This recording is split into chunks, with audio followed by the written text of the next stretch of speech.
invited as eminent speakers from renowned higher education institutes who are in the position of HODs, experts. They are experts in the field of the chosen topic. We all know OBE has gained much importance in the education system. With no specific methods of teaching or performance assessment, the outcomes are built on scalability, accuracy, and real time data. It offers a framework to learn and deliver the acquired skills. Studies says that OB results in increased student and teachers self-esteem, higher academic success for more students, decreased outputs and several other benefits. With this objective to get more insights on outcome-based education, the said FDP is organized. St. Francis Institute of Management and Research was established by the Society of Congregation of Franciscan Brothers. The International Charitable Society of Religious Brothers was founded in 1901 with the vision of reaching out to the poor and less privileged. They run orphanages, schools, formal and informal technical education centers, agricultural training farms, homes for street children, clinics, dispensaries, and hospitals. The community is also associated with many other CSR and ISR initiatives. With the change in times, society has forayed into quality educational activities, especially into higher technical education, focusing on self employment. Today, after 120 years of its inception, the Franciscan Brothers continue their commitment on training young minds and finding solutions to address tomorrow's challenge. St. Francis Institute of Management and Research plays the role of a catalyst in the development of the country's most valuable resources, which is its youth. Hence, the birth of FIMAR aims to mold leaders who makes a difference in the world. It is one of the leading B schools with A plus NAC accredited by NAC in its second cycle, which offers full-time MMS and full-time PGDM program, which is affiliated to AICT, DTE, and University of Mumbai. Its MMS program is also accredited by NBA. We thank Guru Angad Dev Teaching Learning Center of MHRD under the scheme of PMMMNMTT, SGTB Khalsa College, University of Delhi, for believing in us and giving us the opportunity to organize the said program. Guru Angad Dev Teaching Learning Center, GAD-TLC, was inaugurated on 1st July 2016 by Srimati Smriti Zubin Irani. GAD-TLC is the leading center of Ministry of Education, Government of India under PMMMNMTT. GAD-TLC has created under the Pandit Madan Mohan Malviya National Mission on Teachers and Learning Center of the Ministry of Human Resource Development, Government of India.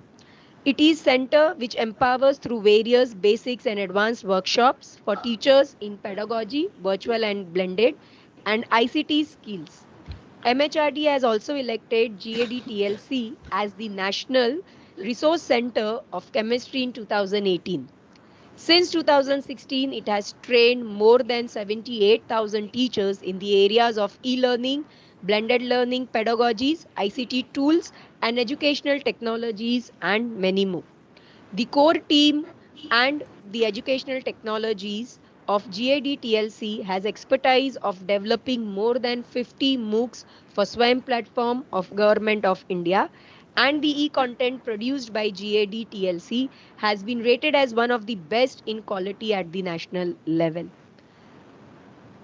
With this, we invoke our program with the lighting of the lamp, Deepak, Jyoti or Jyot, which represents Agni, the lighting of a lamp, which removes darkness, ignorance, unhappiness, spreading the Almighty's grace and divine energy in the surrounding. Light also symbolizes abundance, prosperity, and knowledge. To imbibe power and positivity in all of us, let us begin the auspicious program by virtual lighting of the lamp. I invite our guest of the program, Professor Dr. A.K. Bakshi, Chairman of St. Francis Institute of Management and Research, Brother Alphonse Nesamani, Registrar, of St. Francis Institute of Management and Research, Brother Xavier Munda, Director of St. Francis Institute of Management and Research, Dr. Shalini Sinha, uh, Professor Vimal Rar, National Coordinator, Project Head and Joint Director of GAD-TLC, Ministry of Education, and also Professor Jaswinder Singh, Director, GAD-TLC, Principal of SGTB, Khalsa College.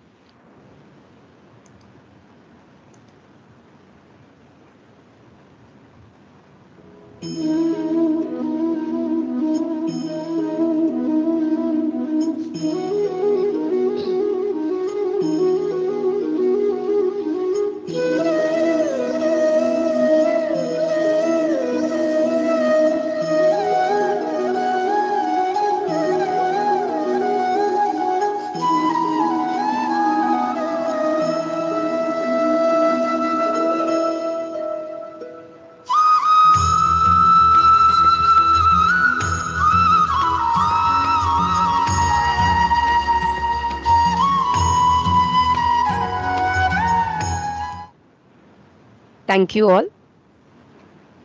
Keeping the tradition of the college, we would like to start the event with the FIMAR anthem.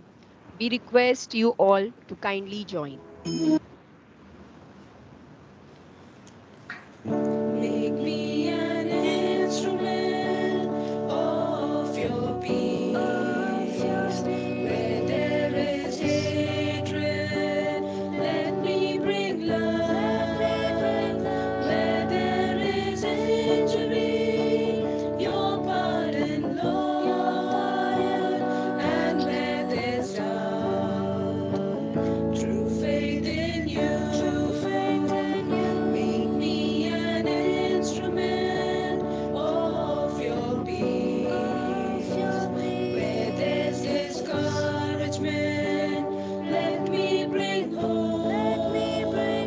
Where there is darkness, let me bring your light. And where there's sadness, let me bring joy. Make me an instrument of your peace. It is in pardoning that we are pardoned.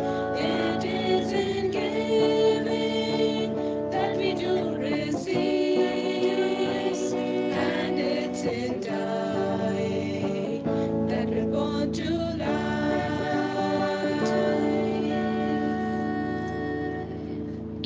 Thank you all. We have been fortunate to have amongst us Director of St. Francis Institute of Management and Research, Dr. Shalini Sinha, who is a symbol of dedication and motivates each player in this organization to perform his best. Professor Dr. Shalini Sinha is a passionate educationist, possessing leadership skills, and has over 28 years of insightful experience in the education sector, along with 8 years of research experience. She has worked in various capacity in an array of functions, including but not limited to institute administration, teaching, and curriculum development. She has achieved a remarkable accomplishment in her field, obtaining a patent for social, emotional, loneliness, and life satisfaction. She is one of the most prominent minds at St. Francis Institute of Management and Research. I now invite Dr. Shalini Sinha ma'am to kindly deliver welcome address. Thank you, Dr. Natika. A very good morning, respected Professor A.K. Bakshi, Chairman Guru Angad Dev Teaching Learning Center, Ministry of Education, Government of India, and Chairman National Resource Center of Chemistry, Ministry of Education, Government of India. Professor Jaswinder Singh, Director GAD-TLC, Principal SGTP College, Khalsa College, University of Delhi. Professor Vimal Rar, National Coordinator, Project Head and Joint Director, GAD-TLC, Ministry of Education. Chairman, St. Francis Institute of Management and Research, Reverend Brother Alphonse Nizomni. Registrar, Brother Xavier Munda. Director PGDM, Dr. Sulbha Rao Rane. Deputy Director and MMS Program Head, Dr. G. Ramesh. Dr. Natika Poddar, Dr. Smita J. Sudasan, program coordinators for this FDP, and my very dear participants for this program. I am thrilled to extend a very warm welcome to all of you present here on behalf of St. Francis Institute of Management and Research on the occasion of the inauguration of this one-week online faculty development program on outcome-based education, paradigm shift in higher education, to be conducted from 6th May to 12th May 2023. This FDP has been organized by SFIMAR in collaboration with Ministry of Human Resource Development, Government of India, and Guru Angad Dev Teaching Learning Center of MHRD under the scheme of PMMMNMTT, SGTB, Khalsa College, University of Delhi. St. Francis Institute of Management and Research is a renowned business school established in the year 2002 by the Society of Congregation of Franciscan Brothers. It is affiliated to the University of Mumbai and approved by AICT, recognized by DT Government of Maharashtra. The institute has been accredited by grade A+ in the second cycle of NAC in the year 2022, and it is also recognized under 2F and 12B of the UGC Act 1956. Besides being ISO 9001-15 certified, our MMS program is further accredited by National Board of Accreditation, NBA. The institute has a phenomenal legacy of 122 years. The Society of St. Franciscan Brothers was founded in 1901 with Mumbai as its international headquarters to educate and cater to the needs of the economically underprivileged sections of the society. It started its first educational institution in the year 1908. Currently, SFIMAR is celebrating 20 glorious years of its existence. SFIMAR has been consistently ranked among the top business schools in India by various publications and organizations. We offer full-time postgraduate program in management, namely Masters of Management Studies, that is MMS, as well as a full-time 2-year PGDM program, part-time program in management, that is MMM and MFM, as well as a PhD program in management. It is indeed an honor for all of us to have you all here today to explore this very crucial topic of outcome-based education.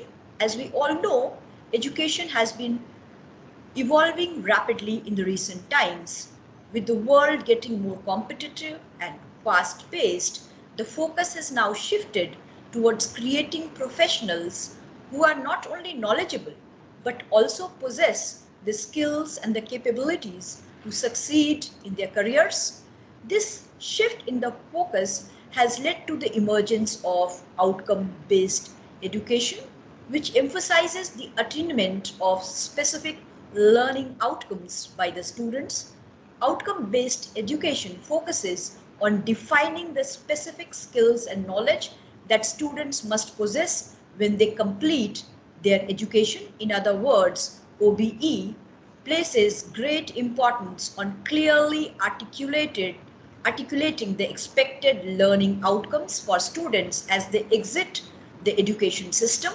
In the OBE process, we typically utilize a framework called constructive alignment to develop the curriculum. This approach is focused on creating a learning environment that is supportive of the activities necessary to achieve desired learning outcomes. The term constructive relates to the learner's role in constructing meaning through relevant learning activities. On the other hand, alignment refers to the teacher's role.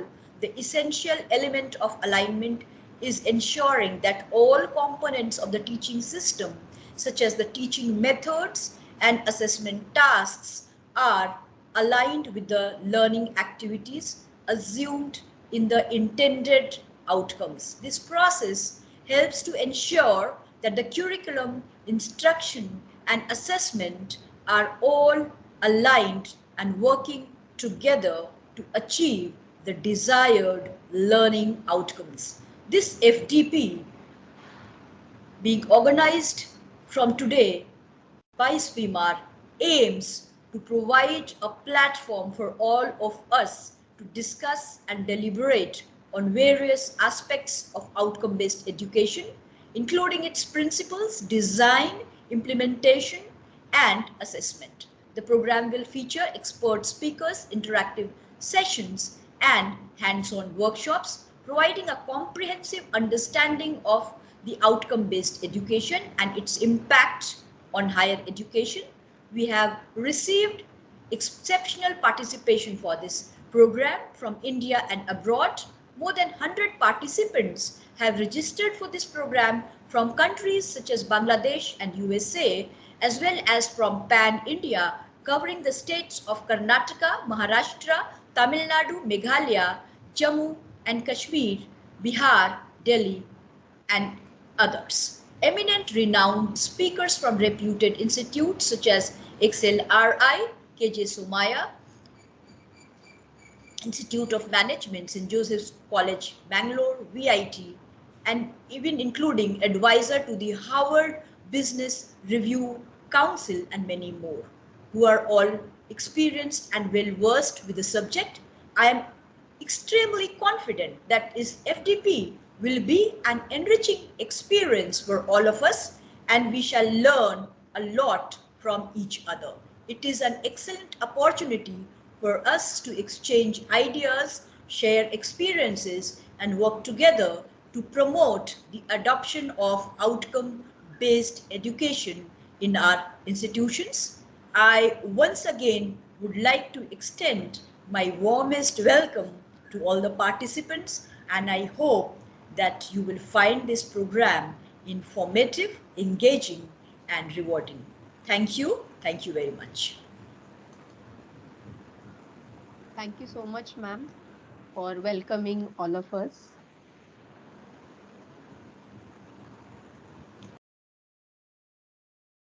I am further privileged to have the pleasant task of welcoming the distinguished guest of the day, Professor Dr. Vimal Rar, National Coordinator, Project Head, and Joint Director, GAD-TLC, Ministry of Education. Professor Vimal Rar is a leading woman entrepreneur in the field of e-learning with a decade of experience in the corporate e-learning world, and it's amongst the pioneers in implementing ICT in higher education in the country.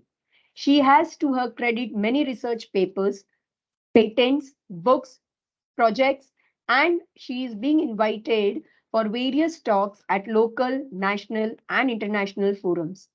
In the field of e-learning, Professor Vimal has made a mark at the national level in various activities such as development of e-content, teachers e-kit, MOOCs, empowerment of teachers in ICT skills, introduction of newer teaching methodologies, etc. The four-quadrant format of e-content has been co-designed by her for e-PG Pathshala project of UGC. She is also managing 3 centers working in the field of e-learning at the national level. At Guru Angad Dev Teaching Learning Center, GAD-TLC of MHRD, Government of India, she has trained more than around 78,000 teachers, for which she was recently felicitated by Union Minister Srimati Smriti Irani. At Center of E-Learning, SGTB, Khalsa College, she has developed more than 50 MOOCs in 4-quadrant format for SWAYAM platform. She is the only chemistry teacher of the country to be awarded the National Resource Center of Chemistry of MHRD, Government of India, for developing ARPIT courses 3 times in a row for all chemistry teachers of India since 2018. The quality of the e-content developed by her in ARPIT courses in chemistry has been rated amongst the best in the country by MHRD. She has been contributing in policy making at national level in various committees like Online Courses, Regulations 2018 of UGC, E-Governance Committee, Technical Committee of National Academic Depository at UGC, and Expert Evaluation Committee for National Educational Alliance in Technology, NEET of AICT. She has been a governing body member of around 10 autonomous colleges of the country. She is also the member of committee to review and continue the EPG Pathshala project in next phase at UGC. She has guided development of video studios for many institutions, including for AICT. She is currently in the committee of AICT for technical book writing for engineering courses in around 10 regional languages for outcome-based education and NEP 2020. She is also the reviewer of the chemistry book for this initiative. Professor Vimal has contributed towards making chemistry labs safer and environment friendly by training teachers and lab staff across the nation, as well as she is co-author of Lab Safety Manual for DU and of Chemistry Safe Lab modules for Arpit Chemistry to introduce safer and environment-friendly practices. Professor Vimal has been conferred with various awards like INSA Best Teacher Award 2020, Edupreneur Award by Chemistry of Education, Bahrain, Delhi Ratna Award, Edupreneur Innovator Award, to name a few. Her design MOOCs have been published as one of the 3 best MOOCs from India by Department of Higher Education and Training, Australia government. As a recent feather in her cap, she has been selected as member of the G20 consultative group on making tech-enabled learning more inclusive, qualitative, and collaborative at every level, in which she is one of the 4 experts from India for setting standards for e-learning content, technology, and pedagogy for online digital learning so that interpretability of digital learning content can be done. We are fortunate to have you, ma'am, amongst us. I now request you, ma'am, to address all of us. Good morning, Dr. Natika, for your kind words.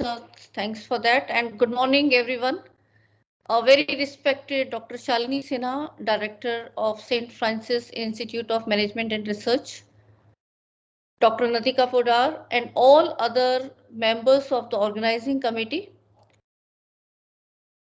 Professor A.K. Bakshi sir, who perhaps I think he's not able to join, will be joining soon, Professor Jaswinder Singh in absentia, and all my dear colleagues who have joined as participants in this 1-week faculty development program on outcome-based education, paradigm shift in higher education, organized jointly by Guru Angad Dev Teaching Learning Center, a center of Ministry of Education, Government of India under Pandit Madan Mohan Malviya National Mission on Teachers and Teaching Scheme in collaboration with St. Francis Institute of Management and Research.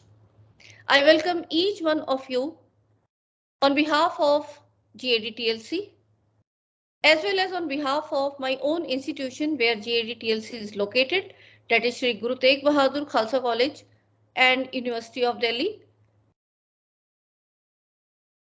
I also welcome you on behalf of the entire advisory committee, Professor A.K. Bakshi sir, Chairman, Professor Jaswinder Singh, Director, other esteemed academicians who are associated with us.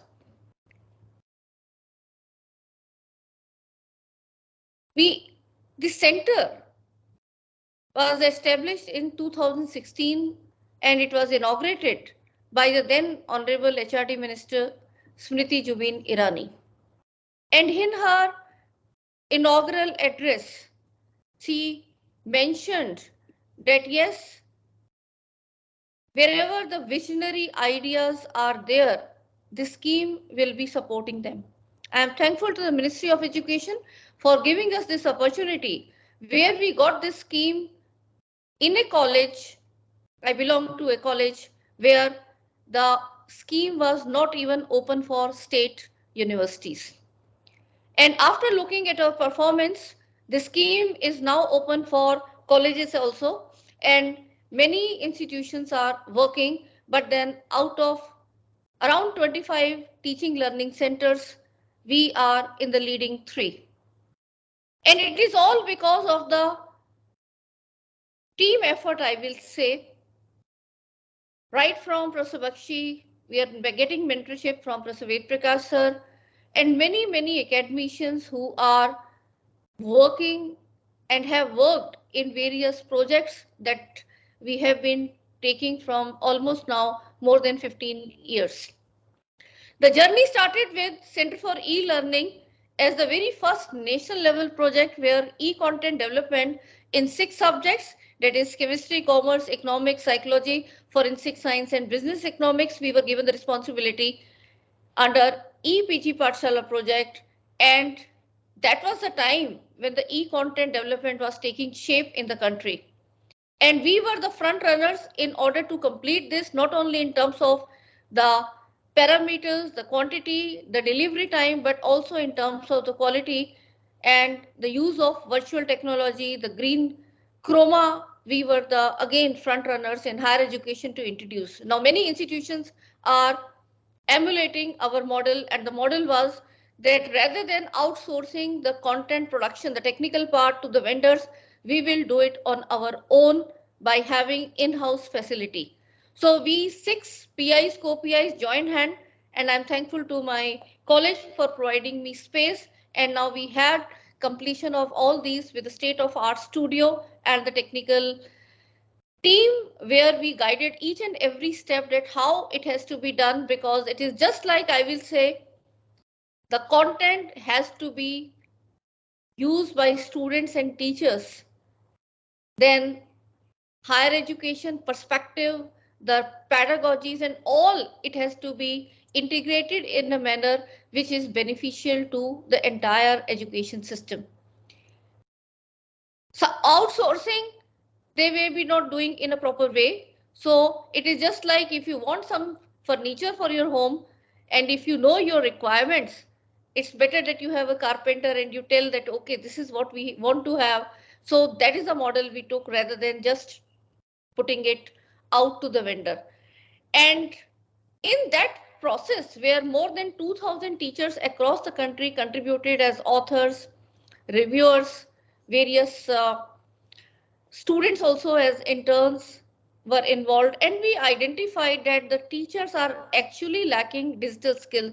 I'm talking about in 2013 when we started this project almost 10 years back of EPG Pathshala. So that time the teachers e-text, even the word doc formatting, they were not very clear.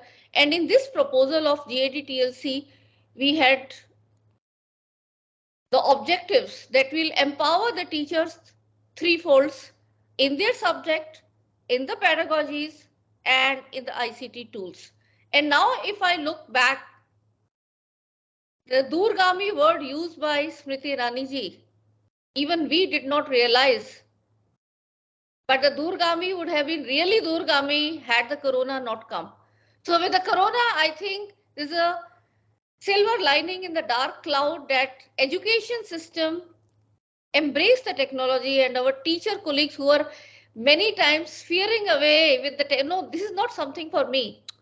But then now everyone has embraced these tools. But then not simply using these video conferencing tools, we have to go further by proper integration of these tools. And the idea is to ensure outcome-based education. Because the moment we say outcome-based education, it is developing the students holistically.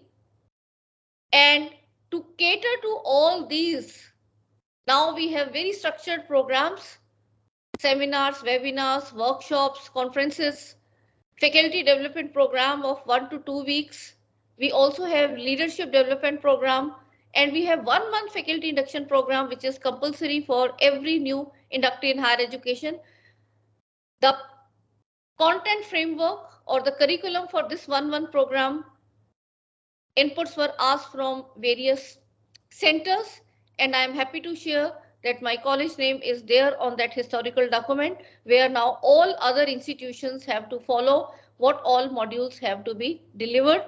And out of the 12 modules which cover from roles and responsibility of a faculty to university structure functioning to curriculum design, content development, the pedagogy techniques, teaching learning methods, assessment and evaluation, research in higher education, the personal, emotional development and counseling which is required in the classroom setup, the effective use of technology for teaching, learning, evaluation, e-content development and books, university governance and administration, academic leadership, and strategic planning and management. So you see there is an overall preparation of the entry level teacher to take all these responsible roles as in a very, very serious and in a more scientific and systematic manner.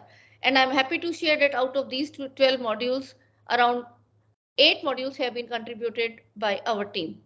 Since then, we have been going to nooks and corners of the country in the face-to-face mode as well. And till 2020, we have been conducting face-to-face event, touched around 9,000 plus teachers. But then this number, what we are today, we even never imagined. So the technology has really took our programs exponentially up, and within the last 2.5 years, we have been able to touch more than 70,000. 4 years, it was just 9,000. So look at the scale, how the technology is going to benefit, and the scale we all have to collectively think when we put it into process as blended learning in our classroom. MOOCs are here, and there are so many other frameworks. All of you also should be looking at the National Credit Framework which has come, and around that now every institution has to prepare themselves in curriculum and courses which have to be mapped with COs and POs in as per the requirement of outcome-based education. I'm sure there will be in this FDP you will be given details upon doing that. Not only the curriculum courses, but around that, in order to achieve those learning outcomes, the teaching learning methodologies have to be ICT empowered, or the blended learning approach has to be taken. The moment you start for blended learning, you cannot do without good quality e-content. So how the which content, whether it is some open educational resource or you have generated or you will be generated, the entire methodology that also comes in place. As teachers, we should be looking into that. Multiple assessment methods, they also have to be scientific and technology empowered. And once we do that, there has to be gap analysis and periodic review in the light of industry and society and market requirements. All these encapsulate the requirement for implementation of outcome-based education, and we have to also keep in mind with the now the new provisions coming from policy, where National Education Policy 2020 is such a ambitious and visionary document to all of us, where there is a now culmination of general education with vocational education. Rather, both of them are to be taken at par with multiple entry, multiple exit, flexibility and mobility option for the students. We have to be looking for broad-based, multidisciplinary, holistic education. So we have to be really imaginative in order to be providing these need-based and flexible curricular structures with creative combinations of subjects and disciplines. And we have to really see how the three dimensions of learning, one where academic access is there, right from schooling, 5th class, 6th class, and all the credits are being introduced. On the other hand, how do we integrate the skill access, where the NSQF, National Skill Qualification Framework, the credits can be earned from that, and it is also now being integrated with experiential learning, that in terms of internship, apprenticeship, the work model, there also the credits the students can learn, and all these three have to be taken together, and that is what is required for the holistic development of students. But then all this will be difficult if we are not embracing the technology, because if we already look at our existing processes of teaching, learning and assessment, they need to be overhauled. And how? You always have to look up at the requirements of outcome-based education in order to prepare the student for in competencies, in skills, to make him or her ready for the employment and ready for the society. Simply the disciplinary specific model will not work. And that's where there are graduate attributes from outcome-based education, Many documents as per the different regulators are there. For example, if I take the consideration of University Grants Commission, where most of the non-technical courses are there, not only the disciplinary knowledge, but communication skills, critical thinking, problem solving, analytical reasoning, research related skill, cooperation or teamwork, scientific reasoning, reflective thinking, information or digital literacy, self-directed learning, multicultural competence, moral and ethical awareness or reasoning, leadership qualities, and to lifelong learning. Are we able to integrate all these in our teaching, learning, and assessment practices? The answer is no, and that is what we have to prepare for the outcome based education. We'll have to add the activities, projects, and all those things which can cater to these missing elements. And then you do the COPO mapping, you'll see that yes, we have been able to integrate all these to some extent. And when you sum up for all the courses at the program level, you'll be able to get a bigger picture. And then when you sum up all the programs in your institution, you should also look up that what institution's vision you are having is also getting reflected through these particular programs, is something that will be guiding you that are we on the correct path or not. So not only for your institution, not only for our society and the nation, but entire globe also. And for when we go to the global level, we also have to keep in mind the sustainable development goals, 17 of them, which all of you should make aware. Maybe I'll talk in detail in my session I'll be taking. So how you can make small projects or activities where you can align with these sustainable development goals, something we can really start solving the problems with some analysis and solution, maybe of a very small scale, but we will be preparing the students towards these. So with these words, once again, I welcome each one of you, and I wish all the very best to a happy virtual learning, rather a co-learning. We are all going to learn from each other with your interactions.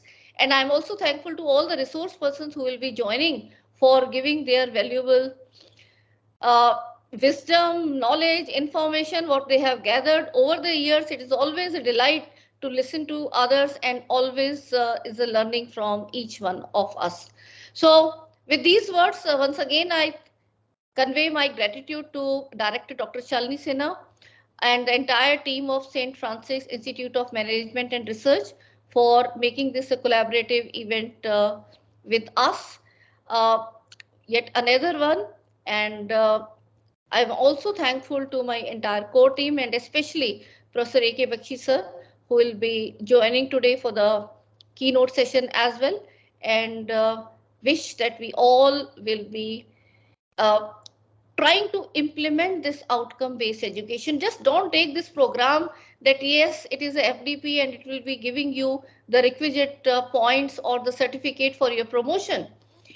In this changing time, we have to be upgrading ourselves, not simply to become a good teacher in our classroom, but my humble request, our entire society is getting nurtured in our classroom.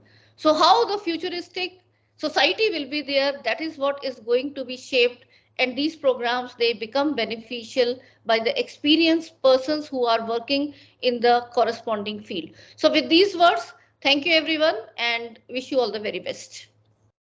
Thank you so much, ma'am, for giving us insights on the objective of FDP program and also about the journey of GAD-TLC. Thank you so much, ma'am. We were fortunate to hear from you, ma'am. I also welcome Professor Dr. A.K. Bakshi, Chairman GAD-TLC, Government of India, Chairman National Resource Center of Chemistry. We welcome you, sir. Thank you. Thank you very much. Yes, sir, we can hear you. Before we start with the keynote address of Professor Dr. A.K. Bakshi, few guidelines we would like to give to all the participants for this 1 week FDP program. We request all the participants preferably to attend the online session, the live sessions which is going on. If not, they can attend through the recording of the session. We understand the platform of Microsoft Teams. Some of the participants are not comfortable.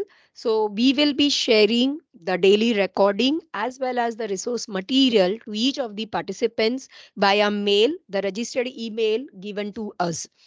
We have made the provision in our Microsoft Teams, which is one of the LMS platform which we use, wherein if a participant join with their registered login ID password, which we have shared with them via mail yesterday, against the name of the participant, the respective name of the participant, your login ID and password is there. If you join with that, you can get the access to all the resources of the teams immediately, recording as well as the PPT, prior to we sending to y'all.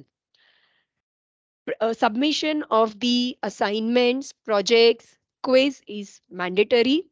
We have shared with y'all the 1 week FDP program detailed schedule. Even the revised one we have shared yesterday, wherein there is a change in one of the resource person, which we have shared with you all. Also, the evaluation guidelines, wherein you can see my screen, which I have highlighted, the quiz, projects, and the 2 assignments. We would be sharing a Google Form link with you all, wherein you have to upload your projects, assignments. The detailed instructions of the same will be given to you all on day 2, that is on Monday, during the exercise session, that is 3 to 4:30 p.m. And the quiz would be on day 5, that is on Thursday at 3 o'clock. The detailed guidelines of the same would be provided to you all on Monday, day 2 at 3 p.m. session. The schedule is shared with you all, wherein except for today, daily we have pre and post lunch session, that is 10:30 to 12, followed by a lunch break, then a post lunch session from 1 p.m. to 2:30 p.m., followed by a break, and 3 to 4:30 p.m., wherein the exercise and the practice for quiz test, wherein all the participants would be given the detailed guidelines about the submission of quiz, projects, and the assignment.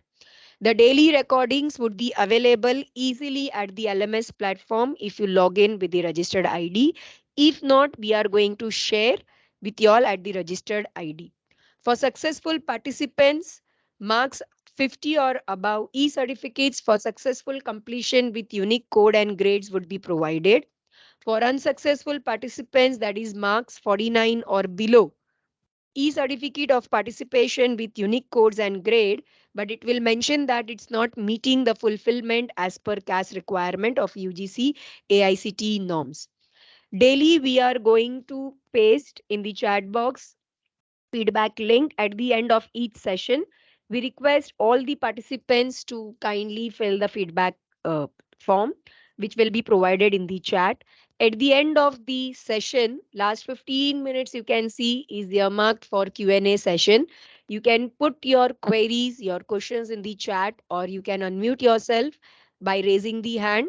We will call out the name and we will allow the participants to unmute themselves and ask their questions to the speaker. Once you log in, we request everyone to kindly remain muted and please attend the session and be interactive throughout the session. Thank you all. With this, we come to the end of our inaugural session.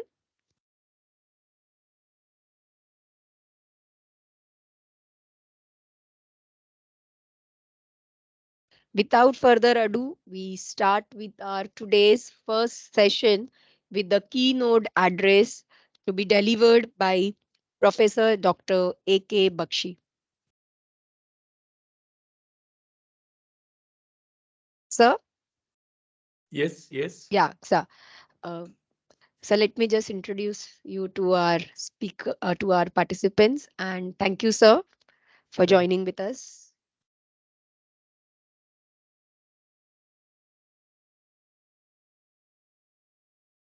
Professor Dr. A.K. Bakshi, former Sir Shankarlal Professor of Chemistry in the University of Delhi, is presently founding Vice Chancellor of PDM University, Bahadurgarh, Haryana. He has been Executive Director of Tertiary Education Commission, Mauritius, a post for which he was selected through a global selection, and Vice Chancellor of UP Rajeshri Tandon Open University, Allahabad. Professor Bakshi is also presently Chairman of National Resource Center of Chemistry of MHRD, Guru Angad Dev Teaching Learning Center of MHRD, and Center for E-Learning, all located at SGTB Khalsa College of University of Delhi. Professor Bakshi also has been member of the Standing Committee of the National Commission on Education through ICT of the Government of India. He was also the chairman of the Content Advisory Committee for Chemistry for Sakshat portal of the MHRD Government of India. He has also been head Department of Chemistry, director of CPDHE and director of Institute of Lifelong Learning of Delhi University. He has also been a visiting professor at GGS IP University in Delhi. A double gold medalist and recipient of several awards and academic honors, Professor Bakshi was felicitated 2 times for his outstanding contribution to education by the former President of India, Dr. APJ Abdul Kalam. Professor Bakshi is the co-author of more than 180 research and education articles and one patent to his credit. He has to his credit 11 books as author, co-author, 51 books as editor, chairman, convener of the working group, and 63 e-modules as author, co-authors for PG chemistry courses and Arpit programs of the MHRD. Professor Bakshi also has been a member of National Writing Team for Chemistry Class 11 and 12 books of NCERT. Professor Bakshi was elected as the president of the selection of the Chemical Sciences of Indian Science Congress Association for the year 2011-12. He has also been a member of various committees of national and international importance. He is also one of the first person from universities in India to have been selected as a member scientist for third Indian research expedition to Antarctica. We are fortunate to have you, sir, amongst us today. Without much ado, we request you to please begin your keynote session on the topic Quality Education in India in the 21st Century Challenges and Opportunities. Over to you, sir. Thank you very much, Dr. Natika, for your very kind words of introduction. Good morning, each and everybody present on the occasion. Esteemed Professor Dr. Shalini Sinha, Director, St. Francis Institute of Management and Research, Professor Vimal Rar, National Coordinator and Joint Director, Guru Angad Dev Teaching Learning Center, members of the organizing committee, and last but not the least, dear participants from all over the country. It's indeed a great honor and a privilege to have this opportunity to deliver this keynote address at this 1 week National Faculty Development Program on outcome-based education, paradigm shift in higher education. I'm very happy that this program is being organized in collaboration with Guru Angad Dev Teaching Learning Center, which is a center of the Government of India and has been created under Pandit Madan Mohan Malviya National Mission on Teachers and Teaching. You know, this is a central scheme of the government, and the main focus of this scheme is on teachers and teaching. The underlying assumption is that if you want to enhance the quality of education in the country, you must raise the competence level of the teachers, because the quality of an educational system cannot exceed the quality of its teachers. That is why, we have been conducting various programs on different aspects of higher education. In that chain, this current program assumes a great significance. And it's a to deliver this keynote address today.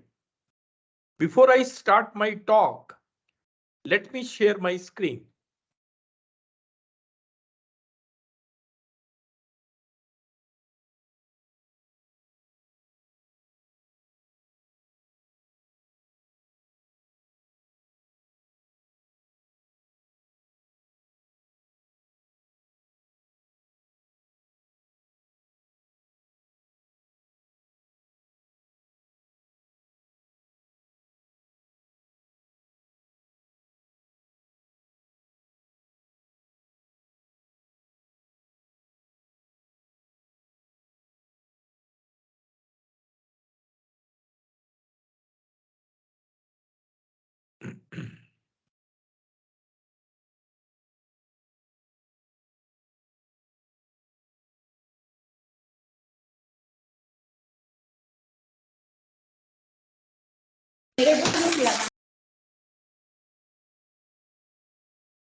Would you please confirm, is my screen visible Yes, and am I audible?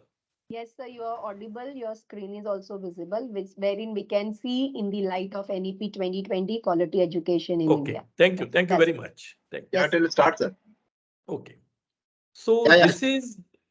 this is the title of my talk.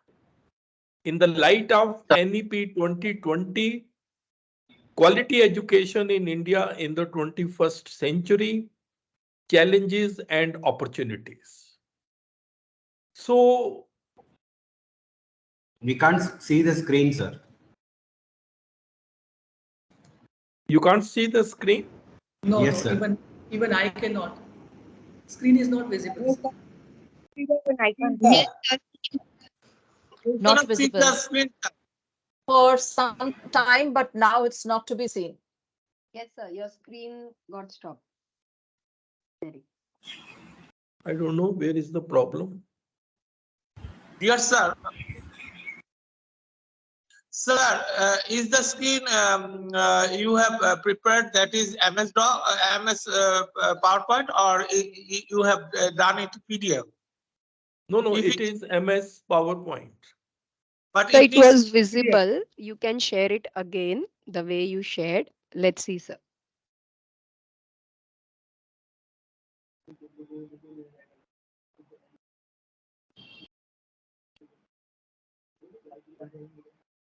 Sir, share it, no problem. Let me share it again. Yes, sir. Yeah, yeah, yeah.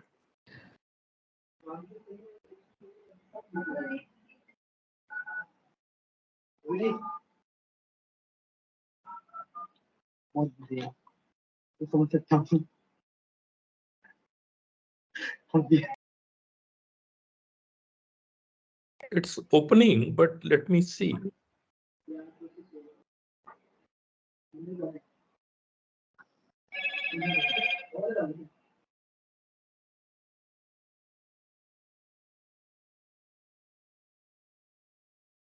I think, Natika, if there is a problem, we can shift to Zoom.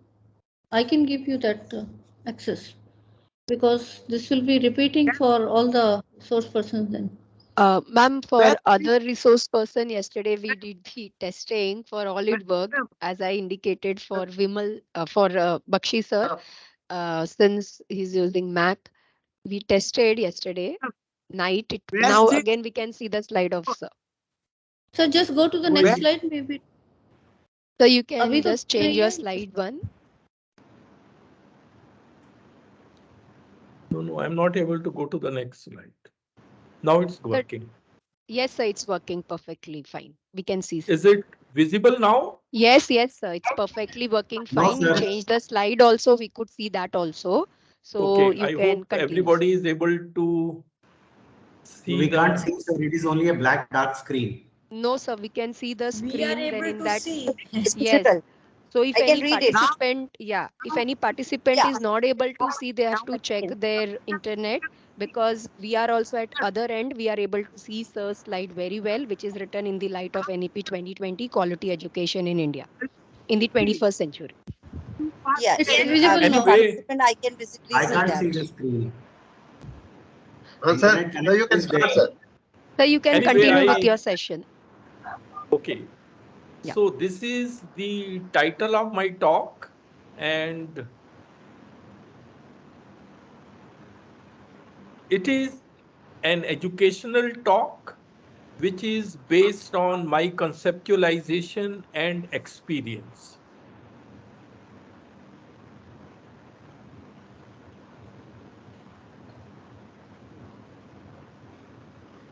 You know, the structure of the talk, as you can see, is as it is shown, it is divided in 4 parts. In part 1, I will talk about quality education in the 21st century. Part 2 will be challenges in imparting quality education in India. Part 3 will be about the changing roles of the teachers. And lastly, in part 4, I will talk about some very useful tips for the teachers. So that is how this talk has been planned. Coming to part 1,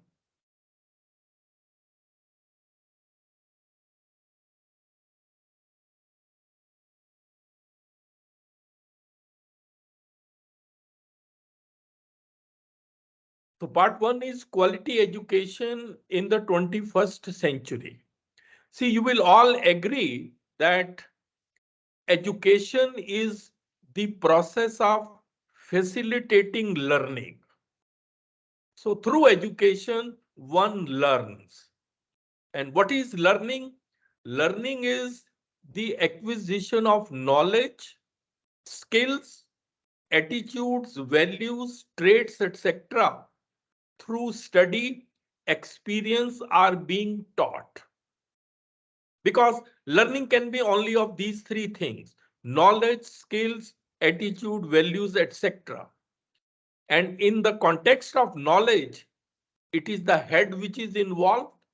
In skills, it is basically the hand or doing part, and other attitude, values, it is the heart. And you will all agree that learning is the basic human skill. Even a child starts learning without any education. Nobody has taught us how to laugh or how to weep. So this is the basic human skill. And learning is from 3 types of education. One is the formal education, about which we will be talking, the education which we impart in universities and colleges. Then there is also informal education, social interactions, traveling, etc. And then there is a non-formal education like training program, like this faculty development program, etc. So one learns from all the 3 types of education. Your formal education may end, but still you keep on learning. That is why it is said learning is a continuous process from childhood onwards. And therefore we call it a lifelong learning. And that's also the reason why it is said that education is a progressive discovery of one's own ignorance. As one learns more and more, one comes to know how ignorant one was.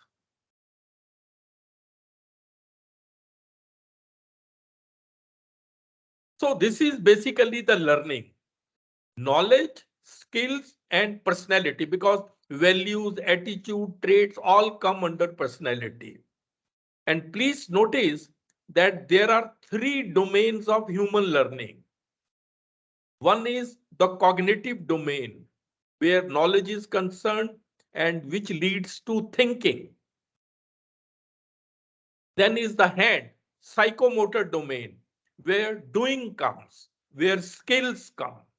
And then is the affective domain, where feelings come and where heart is involved. Please excuse me if I am trying to be very elementary, but I wanted to start from the very basics so that everybody is at the same level. Now, why learning is so important? There is a very famous quote by Mahatma Gandhi that learning changes your perceptions. Once you learn more and more about things, your perception about those things changes. And then, your perception become your beliefs. Your beliefs become your thoughts. Thoughts become your words, then actions, then habits, values, and ultimately destiny. So what does it show is that learning is the foundation of your ultimate destiny, ultimate your beliefs, ultimate your thoughts, your habits, and your values. So that is the importance of learning and also of three types of education about which we talked. One thing more which I would like to mention here, there is a very famous Bloom's educational taxonomy. We will talk about it in details later on. If you think about the first one, as you can see on the left side, is the cognitive domain. That is the thinking part, which comes with knowledge. And there is a 6-level hierarchy. Once you come to knowledge, first step is remembering, then is understanding, then comes application, then analysis, evaluation, and at the top comes creativity. So cognitive domain, learning should take you from remembering up to creativity. Creativity is the highest order thinking skill. So we have to go from lower order thinking skill to the higher order thinking skill. Then similarly, second, you can see that is about doing the skill part. And the skill part also goes through these 5 stages from imitation up to naturalization. You become a natural, skilled person. And third is feeling, attitudes. That also goes through 5 levels, and we will discuss about this later on. So this entire is called Bloom's educational taxonomy. Now you can understand, from education you learn. Learning is of 3 types: cognitive domain, psychomotor domain, and affective domain, and each one of them goes through different levels. So this very well explains the entire thing, how the learning takes place. Whatsoever we may say, but one thing you have to keep it in mind, that the ultimate goal of educational process is threefold. One is to produce good human beings. Second is to produce responsible citizens. And the third goal of education is to produce competent professionals. In any profession you may be, you have to become a competent professional. And competence of a professional ultimately is judged by 3 things: knowledge, skills, and your abilities. That is called KSA principle. This is a general thing. In any profession you may be, you may become a bureaucrat, IAS. There also you need knowledge, maybe of a different type. You need skills of a different type. Similarly, for an engineer, KSA are of different type. But this is what ultimately one acquires from education.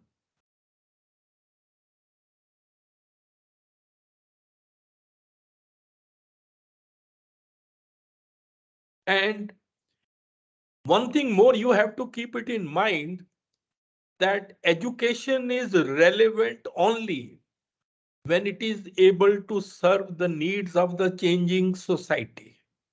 Otherwise, there is no use of education.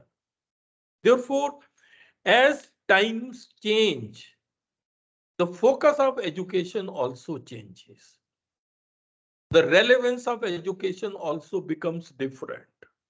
And in the 21st century, where we are living now, you all know that 21st century world is changing very, very fast.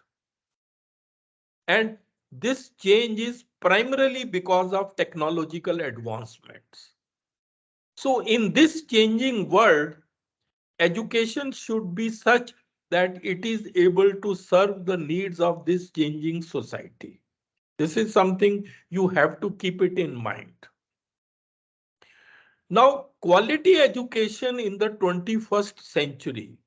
This is a very important slide. Quality education in the 21st century consists of three things. Knowledge. You should have not only disciplinary knowledge, but also interdisciplinary knowledge and practical knowledge. This is a must. Then 21st century skills are the second thing. These 21st century skills are a set of abilities which all of us must have if we want to thrive in and succeed in this modern age. And the third is your abilities, values, attitude, traits, disposition. That means your overall personality. And these three things taken together constitute the competence of an individual. So whether you are competent or not, it will depend upon these three things. That is why, all higher educational institutions and other, they try to create a conducive learning environment for imparting this education. They need to have an adequate infrastructure so that this education could be imparted. This is a must. And then, 21st century skills, I would like to tell you, I just talked. These 21st century skills come under three headings, as you can see here. One is the learning skills, where you have critical thinking, creativity, collaboration, and communication. Then is literacy skills, information literacy, media literacy, and technology literacy. I am defining it by IMT. And then life skills, flexibility, leadership, initiative, productivity, and social skills, FLIPS. So taken together, these are 12 fundamental skills which each one of us must have. And these skills are going to be the deciding factor in this information age. And they will certainly help you in elevating your job performance. You may ask the question, why, sir, these skills have become so important? These skills have become so important because you cannot have machines with these skills. Only humans can have these skills. Only a human person can be creative or critical thinker or have leadership quality. Therefore, in this 21st century, when we talk about quality education, we need to focus on these fundamental skills in our students as well as in us also. And it is therefore not surprising that many big companies these days, they hire people based on these skill sets rather than on their degrees. They look for the skills. You need a person who is critical thinker, creative, communicator, excellent communicator. And now it is believed that the 21st century learning needs, keeping them into account, every student in this nation must be an analytical thinker, a problem solver, innovative and creative, an effective communicator and effective collaborator, information and media literate, globally aware, civically engaged, and financially and economically literate. This is now a worldwide agreement that 21st century learning needs are these. Every student must be like that. And there is a creative potential in every individual. Unfortunately, in our country, we never focused much on these things. But now these things are the need of the hour. And these are responsible for the quality education in the country. And you should remember that quality education is ultimately the backbone for the growth of any society. India is the most populated nation on the earth. We have such a young population. If that population can be transformed into valuable human resources, there will be no looking back for the country.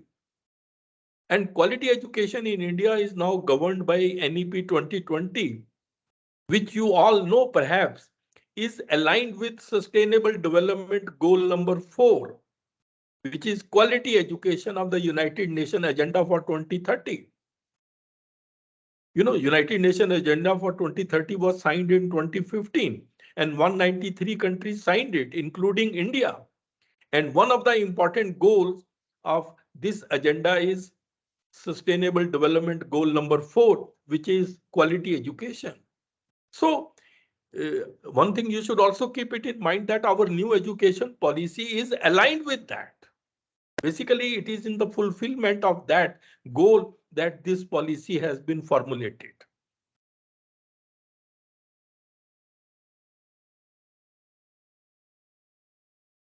And one more thing which I would say, we need to give due importance to national education, because national education is as important as national security. We cannot afford to lose even a single child. A child miseducated is a child lost. We cannot lose even a single child. So this is something we as teachers have to keep it in mind. It's a very, very big responsibility on our shoulders. Students may be just 25% of our population, but then they are 100% of our future. And what better would explain than this is a message which is written at the entrance gate of a university in South Africa. What is the message? Destroying any nation does not require the use of atomic bombs or the use of long-range missiles. You just lower the quality of education and allow cheating in the examinations by the students. That's enough to destroy any nation, because patients will die at the hands of the doctors coming out of that system. Buildings will collapse at the hands of such engineers. Money will be lost at the hands of such economists and accountants like that. The message is that, the collapse of education is the collapse of the nation.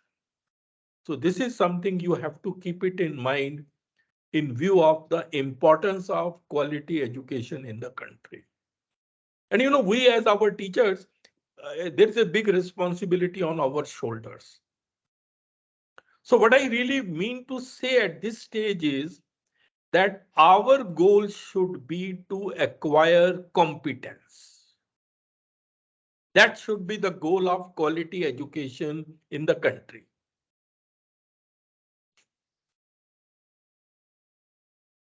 And this basically means that, look at this slide, competence is determined by knowledge, skills, and personality.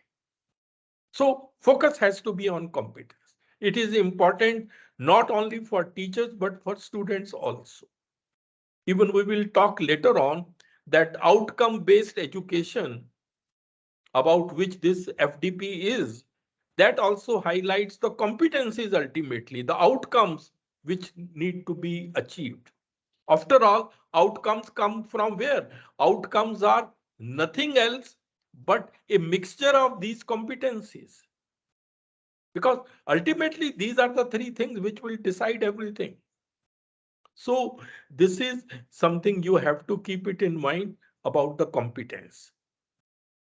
And you know why it is important for teachers also, as I mentioned it earlier, because the quality of an educational system cannot exceed the quality of its teachers. If you want to enhance the quality of education in the country, raise the competence level of the teachers. Otherwise, it will be of no use. And personality plays a very important role, as I will talk about it later on. This is sometimes we neglect it, but this becomes a deciding factor in our successful job performance. You know, there is a report that 87% of all people fail not because of capability, but because of personality. And the worst part is they don't know that their personality is coming in the way of their job performance.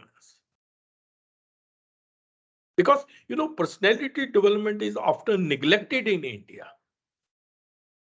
Anyway, we will talk about this later on. So this was my part one. Now I come to part two, and that is, I don't know, this is why this is coming. You know, there is a problem in this screen.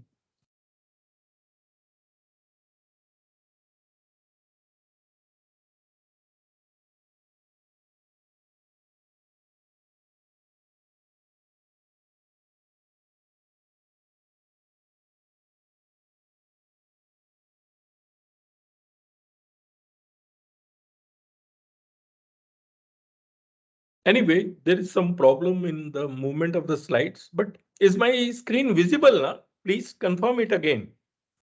Visible. Yes, Visible. sir, we Visible. can see it. Okay, because some slides are coming which I had removed. Now, part second is what are going to be the challenges in imparting quality education in India. In part one, I told you what quality education means. There is no doubt about that, what I have told you. But now the question is, what are the challenges which we face in imparting quality education in the country? Sir, you're Because, you echoing. know, ensuring quality education is one of the most important things we can do for future generations. That is what I would say. Now, in order to understand, just look at this slide. In imparting education, four things are very, very important. One is, what do we teach? That is the curriculum. Second is, how do we teach? That is the pedagogy. And the third is, how do we assess our students? Assessment, examination. And lastly, roles of the teacher, because teacher is ultimately the pivot of the education system. So whatsoever challenges will come, they will come in respect of these four things. So we will try to understand this. But let me tell you, the problem with our education system at present is, in my opinion, we have 21st century students, but the content which we teach sometimes is of 19th century. The courses architecture is of the 19th century. The methods of teaching are of the 20th century. It seems that we have not changed much with the times. That is a serious drawback in our system. And we will look at this. Let's take the first one, curriculum. Curriculum is like the menu which we offer to our students. It is the total learning experience in an institution. What do we teach? And here the biggest challenge comes because curriculum development holds a key to NEP 2020's success. Everything, because you know, curriculum is like the menu which we will offer to the students. So how good that menu is, that will ultimately decide everything. And the biggest challenge in this regard is, as you can see here, growth of knowledge. This is the biggest challenge in the curriculum development, because knowledge in all disciplines is growing very, very fast. So fast that the doubling time of the growth of knowledge has shrunk considerably. Shelf life of knowledge is becoming shorter day by day. You may be from physics, philosophy, economics, history, commerce, any subject, management. In every subject, this is true, and knowledge is growing very, very fast. It is said there was a time when human knowledge was getting doubled in 150 years. But now this human knowledge is getting doubled in almost 73 days. So you can very well imagine how soon our knowledge is getting outdated. This is something you have to keep it in mind. And also, what we know in any discipline is merely a drop, and what we do not know is an ocean. Knowledge is very, very fastly growing. Therefore, there is a need to revise syllabi more frequently. This is one important aspect on which we are failing, I think. Even the new education policy says that I don't know why it's not working, that we need to revise our syllabi more frequently, modern syllabi. We need to have light syllabi so that students have more time for thinking. Because, outdated syllabi will increase the gap between what is learned and what should be learned. And then you cannot do very well in research, because this will affect the quality of research. In many fields, India is still a follower. One reason is outdated curriculum of our students. And there is hardly any coordination between school and higher education. Generally, once the students come out of the 12th class in the first year, generally those things are again repeated. Lack of coordination is a serious matter in India. Then we also need to have skill-based and industry-led curriculum. This is a very serious matter. Please remember, future belongs to those who learn more skills and combine them in creative ways. And one more serious problem is we teach skills as if we are teaching subject, theoretical knowledge. This is wrong. Knowledge is theoretical, but skills are always practical. You cannot teach skills in the same way as you impart knowledge. Therefore, teachers need to be equipped as to how to teach skills to the students. For example, suppose you want to teach them effective communication. Theoretically, you can't teach them as a subject. You will have to do it practical. So this is one important aspect. But in India, I still feel skill development continues to be a major concern in India. We have downgraded skills. As a matter of fact, dignity of labor needs to be respected. Now, in the new education policy, vocational education has been given due importance. From 6th class onwards, vocational education is going to be a must, and there is no discrimination between mainstream education and vocational education. And one thing we should remember, there is an increasing need of skilled workforce day by day. No doubt we have a Ministry of Skill Development and Entrepreneurship in India, but still progress is not satisfactory. And there is a report that by the year 2024, there is going to be a shortfall of 4 million high-skilled workers in the world. So many skilled workers would be required, but we will not get them because our educational system is not producing them. So that creates a big problem. That is why I said we need to have skill-based and industry-led curriculum. The problem in India is a mismatch between education and employment. What industries require and what our students acquire, there is a big gap between them. That is the reason why many of our youth are virtually underemployed or unemployed. Because, corporate campus and the college campus, they are drifting worlds. They don't understand each other's requirement. There is hardly any coordination. So all this ultimately affects, the employment opportunities. So we need to make our youth self-reliant through skill-based education. Only then we will be able to have industry-led professionals. Another thing which I want to tell at this stage is, because we are talking about curriculum, there is another practice which has now come to light, and that is the multidisciplinary approach in education. People are often heard saying we should have multidisciplinary approach in education. One may ask the question, what is this multidisciplinary approach in education? NEP 2020 also focuses on flexible, holistic, and multidisciplinary approach in education.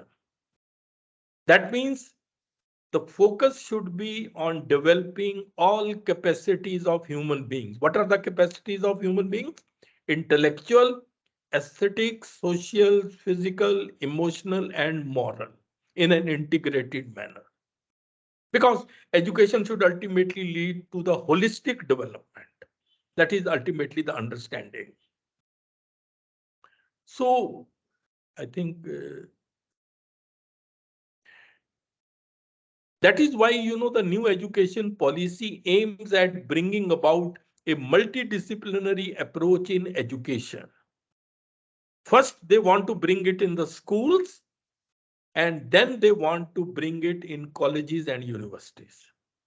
And they have already brought it in the schools. You can see here how they have brought it and why there is a need for multidisciplinary. You may ask the question. The reason why multidisciplinary approach is important is because real world situations are complex and they require knowledge of several disciplines, different disciplines in order to solve. That means the real world problems are requiring solution of knowledge of different disciplines. Look at the climate change. Now, this is a worldwide problem. If you want to solve the problem of climate change, you need to have a knowledge of climatology. You need to have knowledge of political science, economics, green technologies, sociology. So it should be a multifaceted attack. Then you will be able to understand that. So that is basically the thinking. Now look at this. If you want to study water, suppose water can also be studied from geographical point. You can study it from mathematical point, then scientific point, language point, and others. Look at the patient. If you want the treatment of patient, you need so many different specialists. Taken together, they will work and that would help in the patient. So that's basically the significance of multidisciplinary. And now you must have seen, I think a month back, draft national curriculum framework came 2023. And here, for the first time, multidisciplinary education has been introduced. Look at this, please, carefully. How it has been introduced? Curricular areas have replaced streams. Earlier, we used to have science, commerce, and humanities streams. Now, those have been replaced by curricular areas. And these will benefit students regarding mobility across disciplines and institutions. Look at this slide. There are School level, I'm talking 11th and 12th class. Look at this. Now there are going to be 8 curricular areas. These curricular areas are humanities, including language, mathematics and computing, vocational education, physical education, arts, social science, science, and interdisciplinary areas. So these are the 8 curricular areas, and in each curricular area, there will be many disciplines. And then in each discipline, there will be a few choice-based courses. That is how the structure is. Curricular areas, then multidisciplines, then in each discipline, choice-based courses. Now look at the science curricular area. If you look at science curricular area, there are 3 disciplines in this: physics, chemistry, and biology. And then in physics, as you can see, there are some choice-based papers, mechanics, electricity, in chemistry like that, in biology like that. So you can choose. There are, I think, they have to choose about 16 papers. That is how it will work. So this is for the first time a multidisciplinary approach has been started. I think this will be implemented from next year. Books have to be written, but this has started, and I'm sure ultimately it will go to the top level also, and UG, PG level also it will come. So the advantage of multidisciplinary education is it allows students to gain a deeper understanding of the subject through the lens of different disciplines. That's the beauty of this. So, and one more thing you have to keep, how it would help the youngsters. It can help them in creating or getting new job opportunities, because those youngsters who will find some very interesting careers in new and emerging fields because of their vibrant multidisciplinary background. So they will have exposure to different disciplines, and therefore many new job opportunities will exist for them. But then there are some disadvantages also. What are the disadvantages? One could be distraction. There are so many disciplines, students may get lost. Then they will have mastery of no discipline. They will be like the jack of all trades. And then it may create confusion about. Many students may not be knowing what subjects and courses to choose. So that it may create confusion in their minds. And these are going to be the challenges in the implementation of multidisciplinary education, because you will need to have a significant changes in the way curriculum is designed. You need experienced staff who are capable of delivering such an approach. You need greater collaboration between different departments and institutions. And then you need adequate infrastructure and support to successfully integrate this approach. So on paper, it looks okay, but in practice, it creates problems.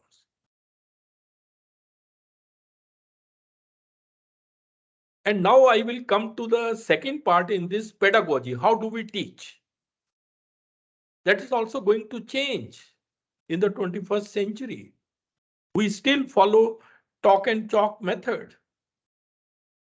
Teacher-centric approach. It's mainly a monologue. Many complex concepts you cannot explain on the board. It presumes all students learn in an identical fashion. You can't solve many problems in the class. It is slow and time consuming. And then the focus of our method of teaching is generally on examination, rote learning, and scoring high marks.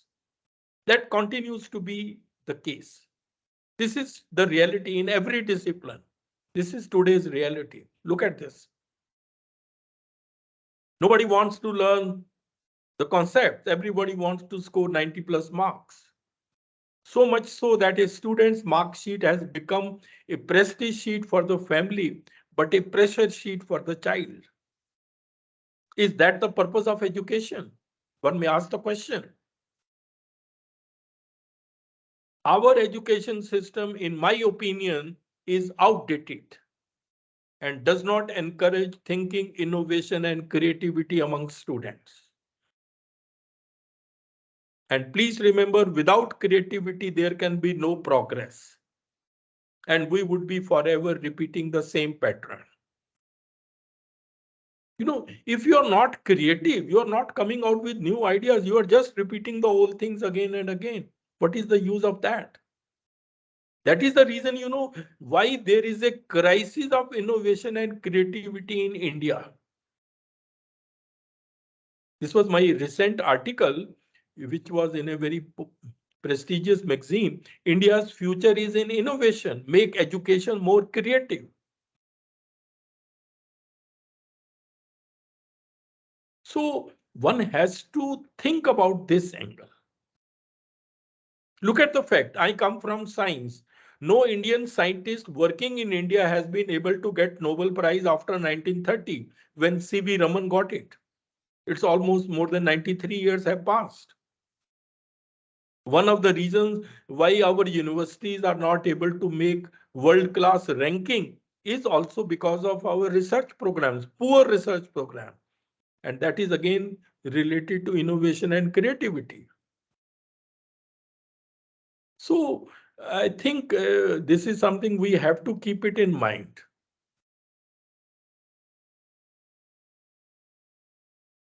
See, irony of our country is focus is on well-filled mind. We keep on filling the minds of the students with knowledge, knowledge, knowledge, knowledge. But what we need is a well-formed mind. The mind which comes after thinking, innovation, and creativity. Because real education must transform the learners. It brings about a perceptible change. Just as you sow a seed and then it gets transformed to a plant and then from plant to tree, that sort of transformation should occur.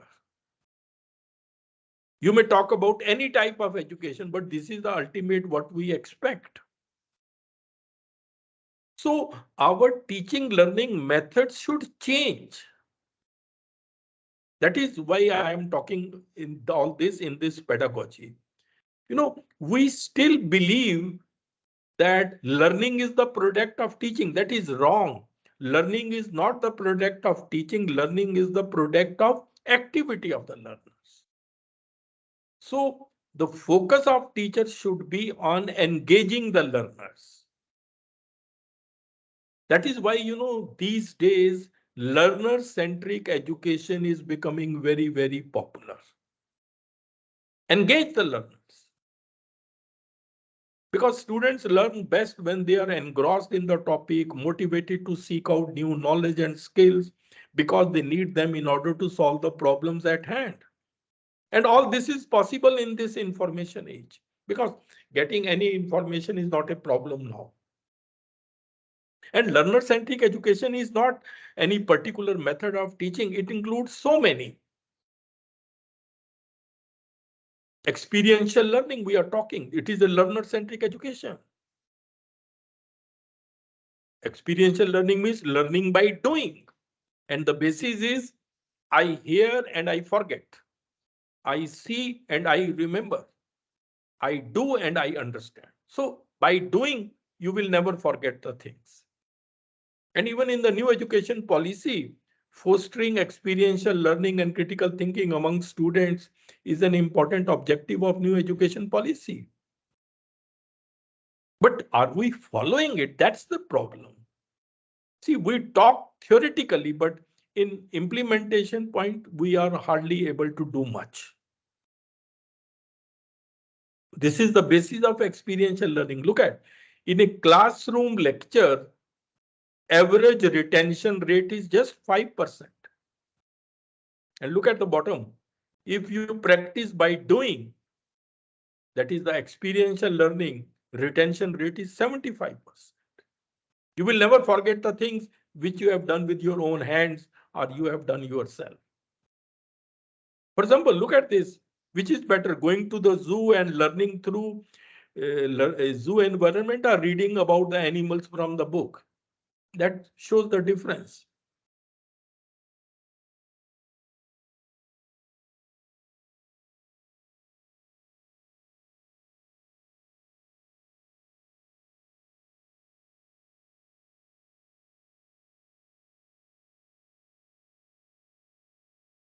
Does happen?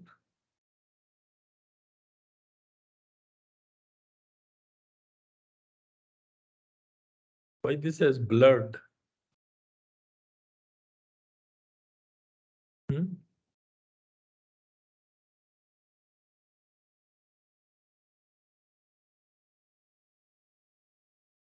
Can you see my screen? No. Yes, sir. It's visible, But, sir. but it's not visible, no? It's little blurred. No? It's visible. No, it's clear. No. Is it not Yes, sir. blurred? Yes. No, no. No, sir, No, it's it- clear, Clear, sir, no. visible. It's clear, very much visible. Very much visible, sir. It's not visible, no? It is It's visible, sir. visible, sir. Visible. But what I can see is suddenly I am finding it's not, it is getting blurred. I don't know why. For example, I can see a slide of traditional learning. It's pretty clear. No. Reading is okay, but I mean clarity, visibility. Anyway, No, it's fine. I don't know why. I don't know why Sir, all this happened. it's not blur. No, It it's is not. it is as it was earlier. Yes, sir. Okay. Sir. If Yes, it's sir. so.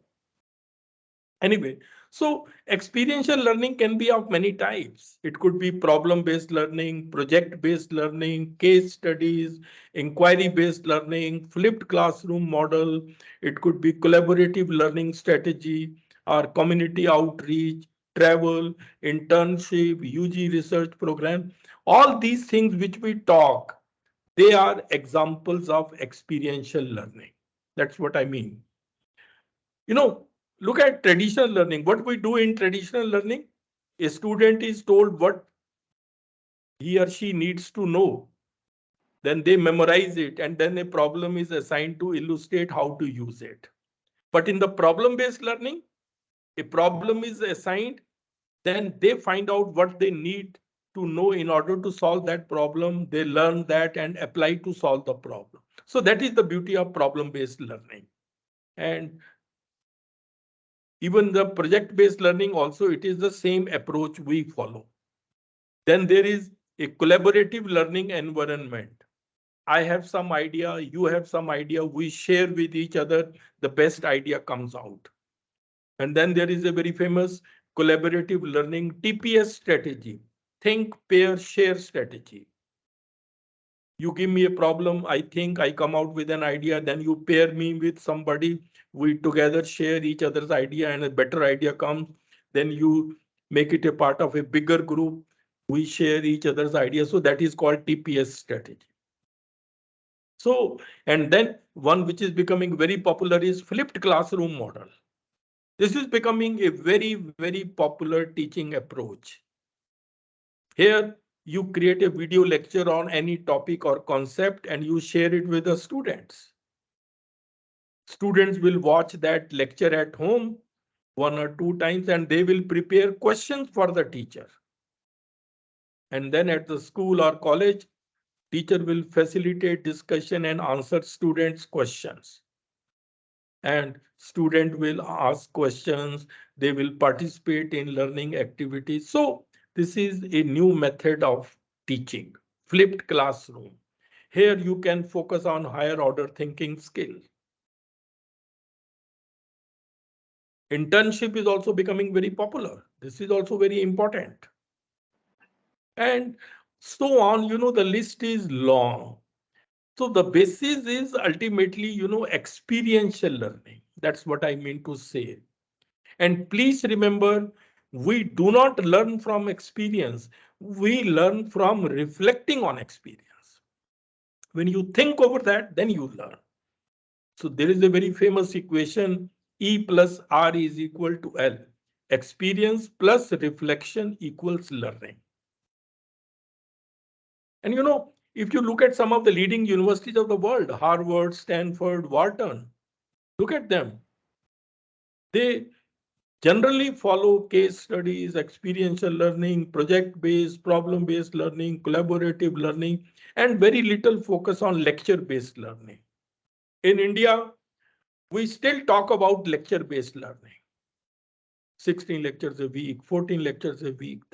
And I told you earlier how much is the retention rate in that case.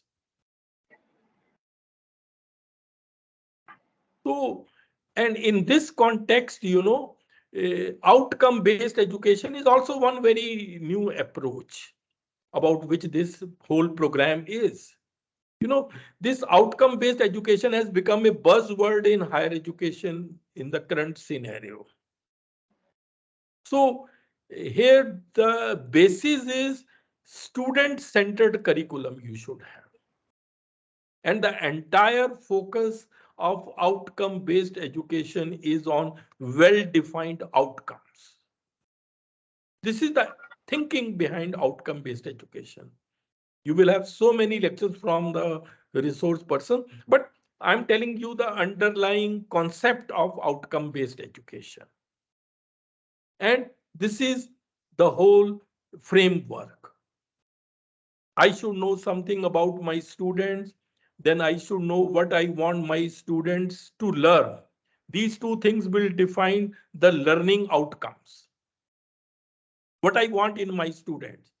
Then question will come, how can I facilitate that type of learning? So then comes the teaching learning. And then whether those learning outcomes have been achieved or not, that comes under assessment. So that's basically the educational approach.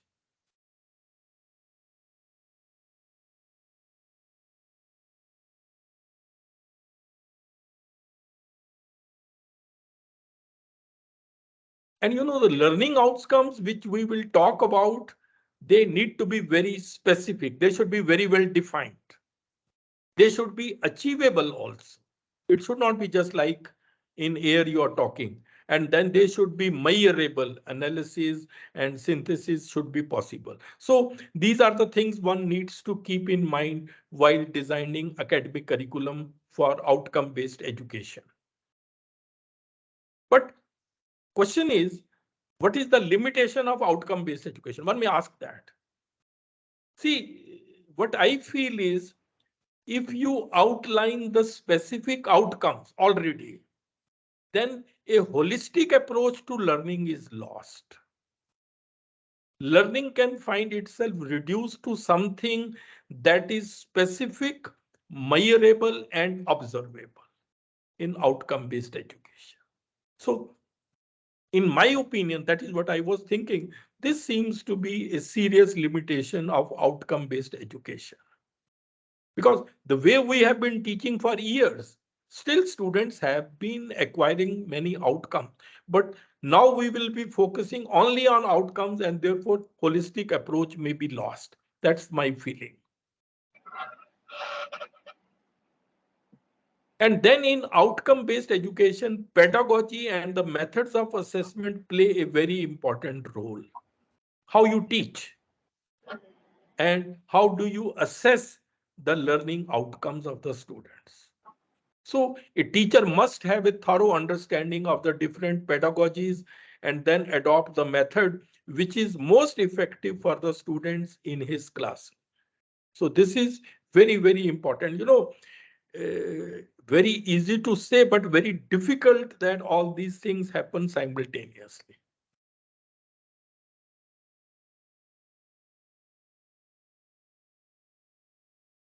So what I would say here is that if we teach today's student as we taught yesterday's, we are going to rob them of tomorrow. So teachers must change with the changing times. That is the thing which I would like to convey. This was my article in Times of India's Education Times about the creativity crisis in the Indian education system. This is my article in Education Times about flipped classroom, why it is so important for 21st century learning needs. And third point which I want to come is, how do we assess our student? This is very important. Assessment plays a very, very important role, because the fundamental purpose of any assessment and evaluation is ultimately to promote meaningful learning. That is very important. So one has to be clear about that. Any ideal assessment or examination should be aligned with the learning objectives or outcomes. This is also very important.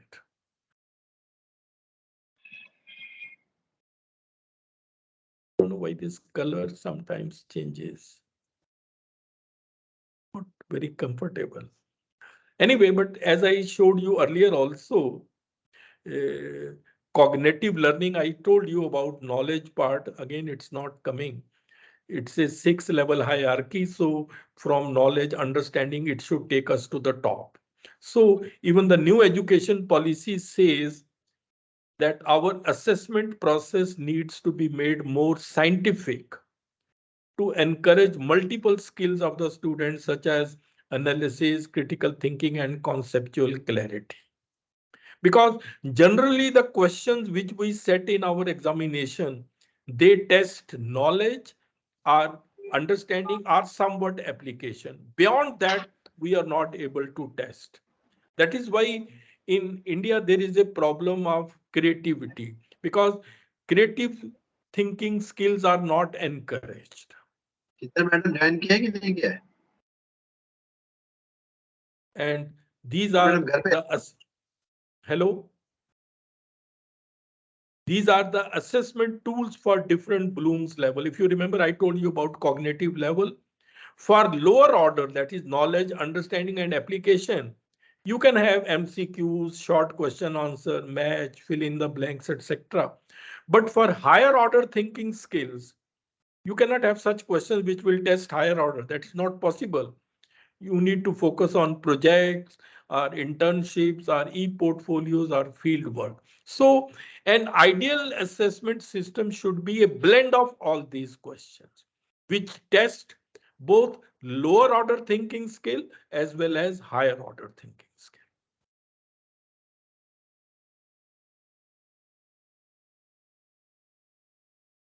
You know, we need to have such questions which focus on discouraging rote learning, conceptual clarity, thinking, innovation, etc.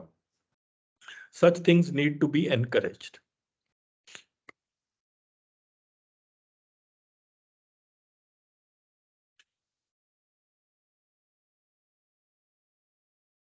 And now I will come to part 3, which is the new roles of teachers in higher education. You know, whatsoever I have said, from quality education, then challenges, things have changed so much that the roles of the teachers in higher education are going to change significantly. And traditional roles of a teacher, you know, are these: to disseminate knowledge, to create knowledge, and academic administration and management. That is what we normally do. But now things are going to change, and the technology is going to change all this. And you all know how technology has impacted higher education. Look at this. This is a beautiful slide which tells you how teaching learning has changed. E-learning has come, MOOCs have come, PowerPoint presentation, etc. Experimental work, virtual labs have come. In the revision of syllabi, ICT can help you through email, discussion forum, video conferencing. In research, literature survey, you can do using electronic databases. Then assessment, online examinations are becoming popular.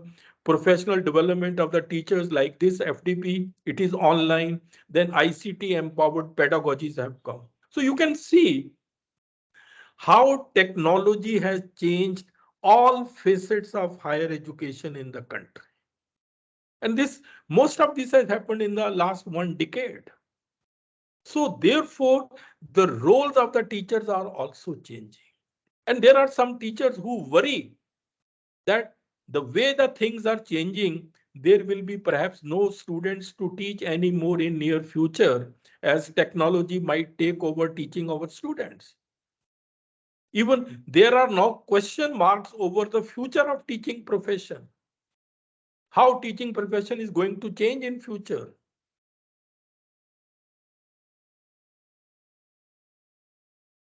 There is also a competition between human intelligence and machine intelligence. People have now started asking the question, would machines ever be able to match the creative output of a talented human?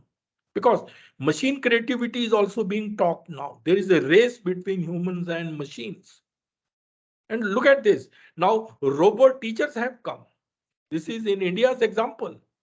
There is an Indus school in Bangalore where an artificially intelligence empowered teacher is there. They have created where up to school level students ask questions via command in physics, chemistry, and mathematics. And the answers are with 100% precision. So these robot teachers may replace human teachers in future. Although, okay, I think now again it has come out good.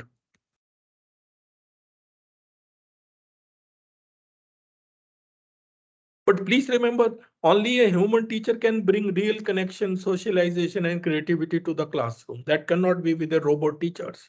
So these are now going to be the new roles of teachers. Please note them down. You have to become tech-savvy teachers in ICT skills.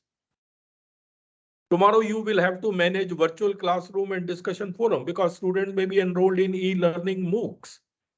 Who will answer their queries? You must know how to manage virtual classroom and discussion forum. You must learn how to engage students through learner-centric pedagogies, which I told you today. Teachers now are not only the knowledge provider, they have to become mentors, coaches. Then you also have to be proficient in the development of e-content and MOOCs. After all, who develops MOOCs? Teachers only. We have developed more than 50 MOOCs at our GAD-TLC. So you should have a complete mastery over the subject and you should have excellent writing skills. So these are the new roles of the teachers. So transformation of teachers is the need of the hour. A change of mindset is required, I feel. Generally, teachers think what I know is enough. No, I must learn more. You must be interdisciplinary in your thinking, upskilling, and learning other subjects. No, look at the quote. Birds born in a cage think flying is an illness. So you have to get rid of that thinking. And regular professional development is the need of the hour. Please remember, professional development is a journey and not a destination. This is my article, how for coming generations of the teachers' education system will work. Please remember, technology will never replace great teachers, but technology in the hands of a great teachers can be transformational. You become tech savvy, but don't lose touch with your subject. Many times, many teachers I have seen, they have stopped learning new things, just old notes, and they are continuing with that. No, that will not work. This was my article in Times of India. Technology won't replace teachers. And lastly, this is my last part. I will talk about, based on my personal experience, some life-changing tips for building highly competent teachers so that you are able to enhance your competence. I showed you this slide earlier. So your aim in life should be to manage your career and acquire competence.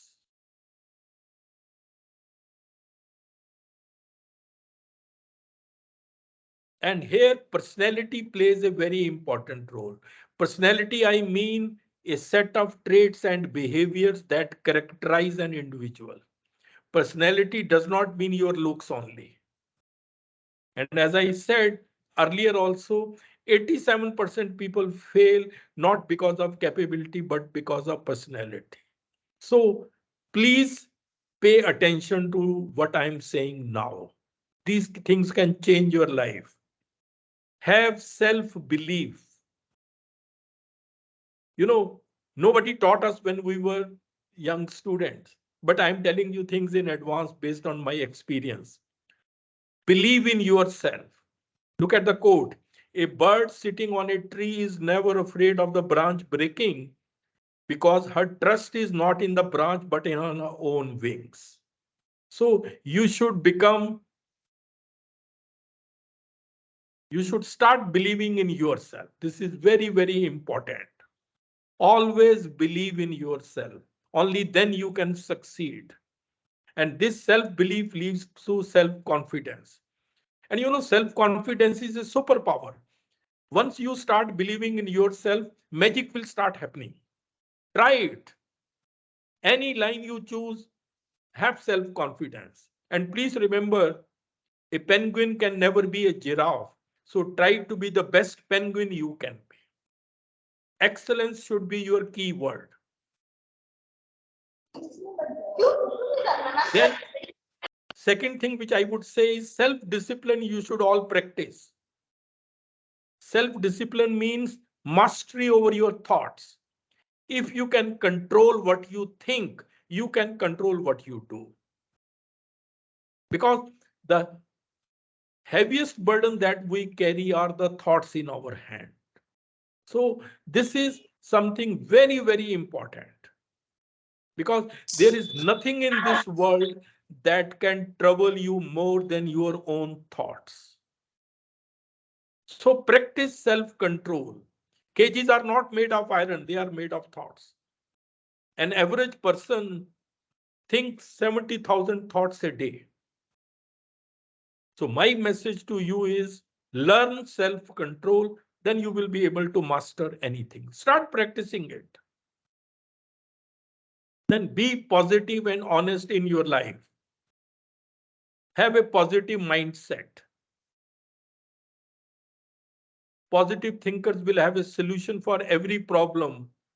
Negative thinkers have a problem for every solution. So stay positive always. One more thing, work hard sensibly. Many of you must be very hardworking. But please remember, in respect of working hard, direction is more important than speed. Choose your direction very, very carefully. You're spending your life on that. You're free to choose, but then you are not free from the consequences of your choice. So choose your direction very, very carefully. And work so hard that one day your signature will be called an autograph. That's what I tell my students. And please remember one more thing. You cannot become a great personality overnight. Life is a process.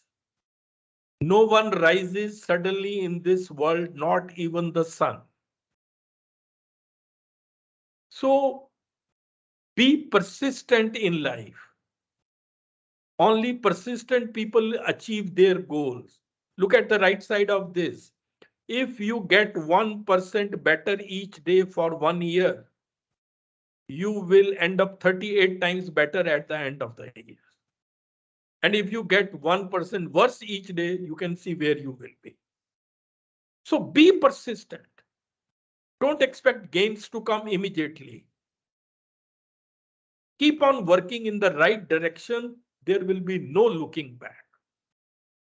Because excellence is ultimately the gradual result of always striving to do better. One more thing. Come out of your comfort zone. Many people are not able to make a mark in their career because very soon, they start living in a comfort zone. Please remember, life begins at the end of your comfort zone. It's only after you have stepped out of your comfort zone that you begin to change, grow, and transform. Many people think, oh, I have got a very good job. My husband or wife also very well placed. Children are all now settled. Why should I work? Then that is a beginning of your downfall. Then many of us sometimes in life don't take risk. They fear failure. Look at this quote. जब तक तुम डरते रहोगे, तुम्हारी जिंदगी के फैसले कोई और लेता रहेगा. So overcome fear of failure. Failures can be the pillars of success depending on how you take them. And please remember, your attitude towards failure determines your altitude after failure. And when you are failing, when you are having bad time, please remember you are at your best when things are at their worst. Your best will come out of that. You know, these are the experiences of life which I am sharing with you. And then stop worrying and start living. Many people, most of the time, they are worried and worried and worried and worried. Worry is a misuse of your imagination. We suffer more in imagination than in reality. And you know, it happens that one day you will look back and realize that you worried too much about things that don't really matter. But by that time would have gone. You can't undo anything. Best thing is keep this thing in mind. What I can control and what I cannot. What are the things in my control and what are the things out of my control? Why to worry about things which are out of your control? What happens around me, that is not in your control. Your past is nothing. Your future is not in actions of others, opinions of others. Sometimes we worry more about what others will say. We are spending most of the time on that. Just, focus on your attitude, efforts, and focus. These three things you can control. And then anger is also something you should control. Anger is a normal emotion, no doubt, but it's always advisable because the fire of anger burns you first. So please keep this thing in mind. Never say mean words out of anger because your anger will pass, but your mean words can scare a person for life. So use either kind words or better, you remain silent.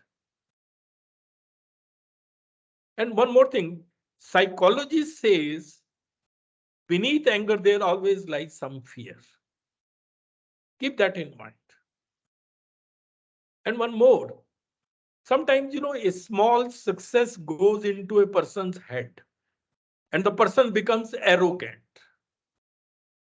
Arrogance basis is ego.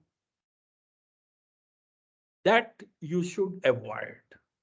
Arrogance is the surest path to failure. Look at this quote. कभी किसी चीज का घमंड आ जाए तो शमशान का एक चक्कर लगा आना, तुमसे बेहतरीन लोग वहां राख बने पड़े. Just keep this thing in mind. Remember that you are dust and to dust you shall return. So keep this reality of life in mind. And then time management is very, very important. I'll come to that. This is, I think, one of the most important quality you should have, time management. Manage your time. Everybody gets 24 hours a day. If you are 40-year-old, everybody up to 40 years has got the same time. How you utilize the time, therein lies the secret. Look at this quote of Amitabh Bachchan. कल खो दिया आज के लिए, आज खो दिया कल के लिए, कभी जी ना सके हम आज आज के लिए, बीत रही है जिंदगी कल आज और कल के लिए. That's what happens. Invest your time, don't spend it. And please remember, every day is once in a lifetime. And also keep it in mind, today is the tomorrow you worried about yesterday. And this time management is ultimately life management. There is no doubt about that. Look at this quote. बंदी हैं हाथ पर सबके घड़ियां मगर पकड़ में किसी के एक लम्हा भी नहीं. So I think that explains everything, how time passes. I don't know whether this will work or not.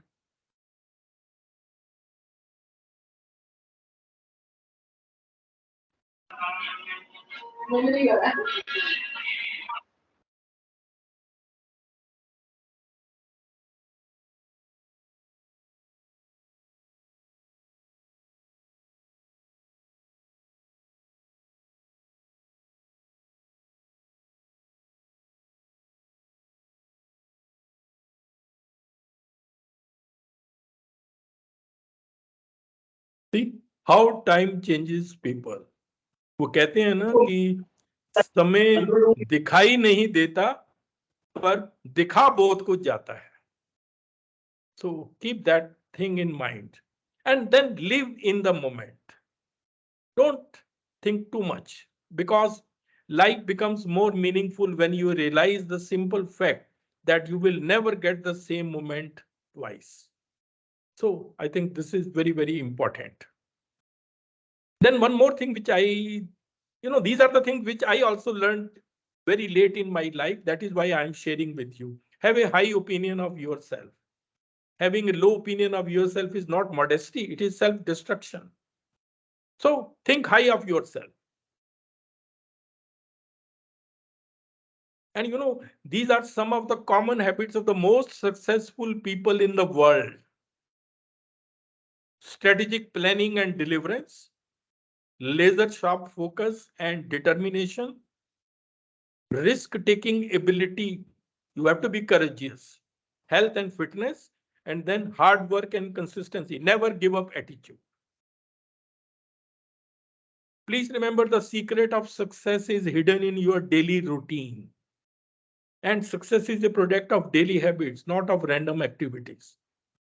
No, don't think like that. So, ladies and gentlemen, before I conclude, I will say the biggest challenge is yourself. At the end of the day, the biggest competition is with you only. You have to win over yourself. You should become the master of your mind and not the puppet of your mind. You don't have the problem, you are the problem. This is very good, which I like. स्वर्ग भी तू है, नर्क भी तू है. इन दोनों का फर्क भी तू है. जिंदगी छोटी नहीं होती है, लोग जीना ही देरी से शुरू करते हैं. जब तक रास्ते समझ में आते हैं, तब तक लौटने का वक्त हो जाता है. So what's the use? And please remember this also, it's never too late to be what you might have been.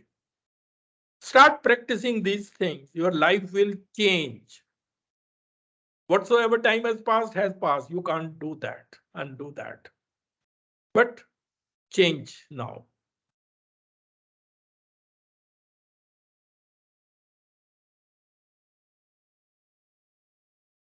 One day you will just be a memory for some people. Do your best to be a good one. That's basically the thing. Okay. So this is challenges keep us fresh. There is a very famous quote, a ship is safe in harbor, but that's not what ships are built for. So humans are not designed to be happy in status quo. So continue to remain dissatisfied so that you can get better and better. Challenges are what keep us fresh. This is a good principle you can have in life. Don't take every challenge as a problem, take every problem as a challenge. Rather, I would say challenges are the doorways to excellence.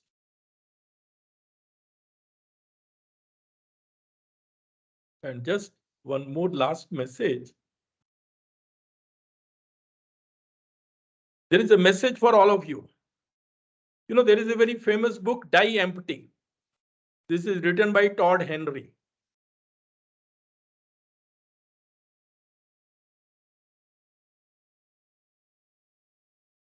Once Todd Henry was asked, what prompted you to write this book? He said that he was attending a business meeting where the director asked the audience, which is the richest land in the world? Somebody said oil-rich Gulf states, others said diamond mines. But then director said, no, it is the cemetery which is the richest land in the world because millions of people have died and they carried with them many invaluable ideas which could not come to light. those ideas are buried there in that burial ground cemetery. So cemetery is the richest land in the world. So here he got the idea and wrote a book, Die Empty. That means live full, die empty. Don't die old, die empty. That's the goal of life. Go to the cemetery and disappoint the graveyard. No one has ever become poor by giving. Please remember that. So as teachers, it's our responsibility. Share your ideas and others. And then these are the lessons people learn too late in life. But I am telling you now, everything is temporary in this world. And then life is not fair, never fair. Don't blame life. It should not have happened. This should not have happened. I was so working. Like life is not fair. Beneath anger is always fear. Things don't matter much. People matter much. Once people go away from your life, that's a big vacuum created.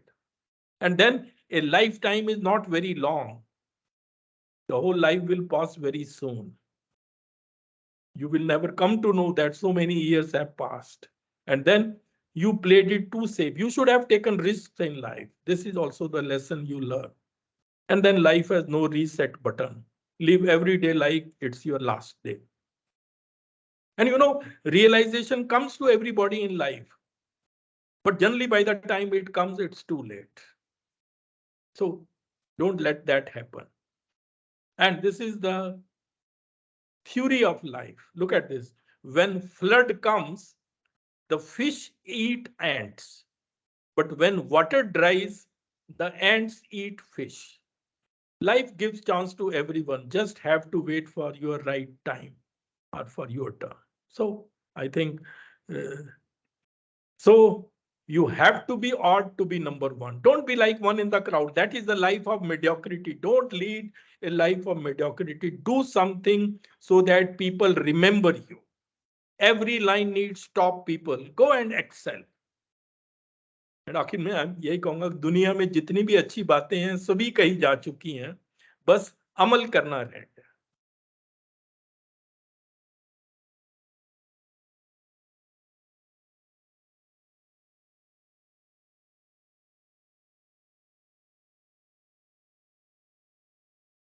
Anyway, thank you very much. It was a pleasure talking to you, and your feedback is welcome. This is my email. This is my cell. Remain in touch. I know I took little more time, but then I wanted to complete it. And I wish you all the best. And I'm very sure that this FDP, for which Dr. Natika has been taking so much pains, I think she has been persistent and ensuring that everything goes very well, will be a great success. So my best wishes to you, and we hope to see again, maybe at some other platform. Thank you very much. Thank you. Thank you so much, sir, for such a wonderful and engaging session, sir. I don't have words to express the way you took the session, and it was, we couldn't see the time also that, you have crossed the time, and it was really a lot of insights we have got on OB. I must really say that you have set the platform for all our other speakers, and we could get a lot of information on OB. In fact, sir, the quotes what you have taken, even the some of the examples what you have taken, that was really very very nice of you, sir, to make the session more interesting. This is one of the example as a teaching fraternity how I can keep my students engaging in my session throughout. For at least 2 hours you took the session, we couldn't even take off the eyes for a single minute also from the PPT. We were waiting what is the next more interesting for us which sir is going to deliver. It was really very engaging sessions. Thank you. Thank you very much, Natika. Because it was a keynote. I thought let me cover the entire aspects of Yes a sir, yes sir. personality of a teacher. Therefore, I did not only focus on outcome based, but I covered all aspects and gave a message how you can excel in your life. Because Yes sir. everybody wants ultimately to achieve that. And sometimes people may not be knowing what is the right roadmap for that. But Yes so sir. that's why I put all those points.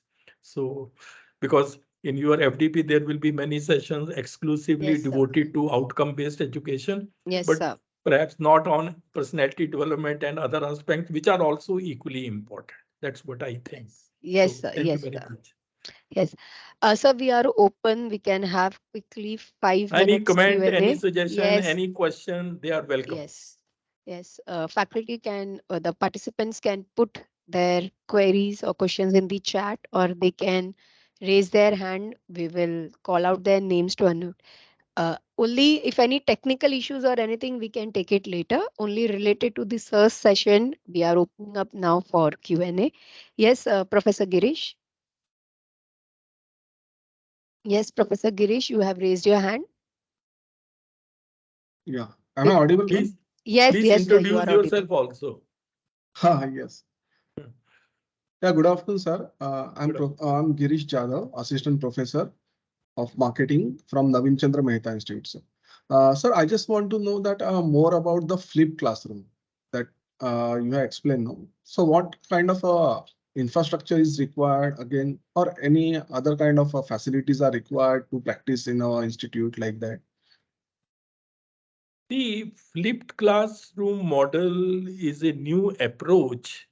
I think it started in the year 2012.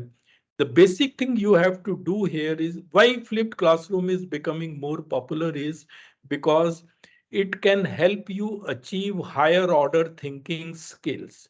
Now, how does it do? Suppose I am a teacher on any concept which I am to deliver a lecture in the classroom. I prepare a video lecture. Myself, I will prepare a video lecture, maybe of 15-20 minutes, what I want my students to learn, etc., emphasizing all those things. And I share that video lecture with my students and ask them to view that, watch that at home. Students will watch the video lecture 1, 2, 3 times. They will note down what they have understood, what they have not understood. They can go to search engine, find out some more information, and then they will prepare some questions which are not clear or anything. And next day when they come, they must have read it, they must have watched the video, then they will ask the questions. And then the role of the teacher comes not only in answering those questions, but also directing the discussion to higher order thinking skill. Okay, from here we can go here, from here we can go. Because uh, what normally we do in our classroom is start a lecture. That time remembering and understanding is done in the class. But in this video lecture, remembering and understanding is mostly done at home. They are doing it by watching the video. So you can go from there onwards. So here the role of a teacher becomes very, very important. How he or she can direct the learning and take it to higher order thinking skill. So it's a lot of work for the teacher. But this method is becoming very, very popular now. Almost, I think many of the college teachers are now using that. And you once have to create a video lecture and you can use them for many years. You can improve upon that also. And in the video lecture, you focus on all those things which you want your students to learn, which they need to understand. You put on them. Then if there are some more questions, then they can ask and you can go to higher. That's basically the flipped classroom.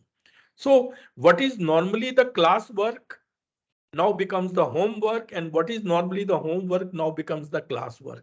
So in that way, it becomes a flipped model. Okay, thank you, sir. Thank you. Yes, Professor Dr. Pramila. Yes, ma'am. Am I audible? Yes, ma'am. Yeah. Good afternoon, sir. First of all, thank you for such a wonderful session. OBE and all the three aspects were covered, and we are actually fortunate enough to have such a beautiful session.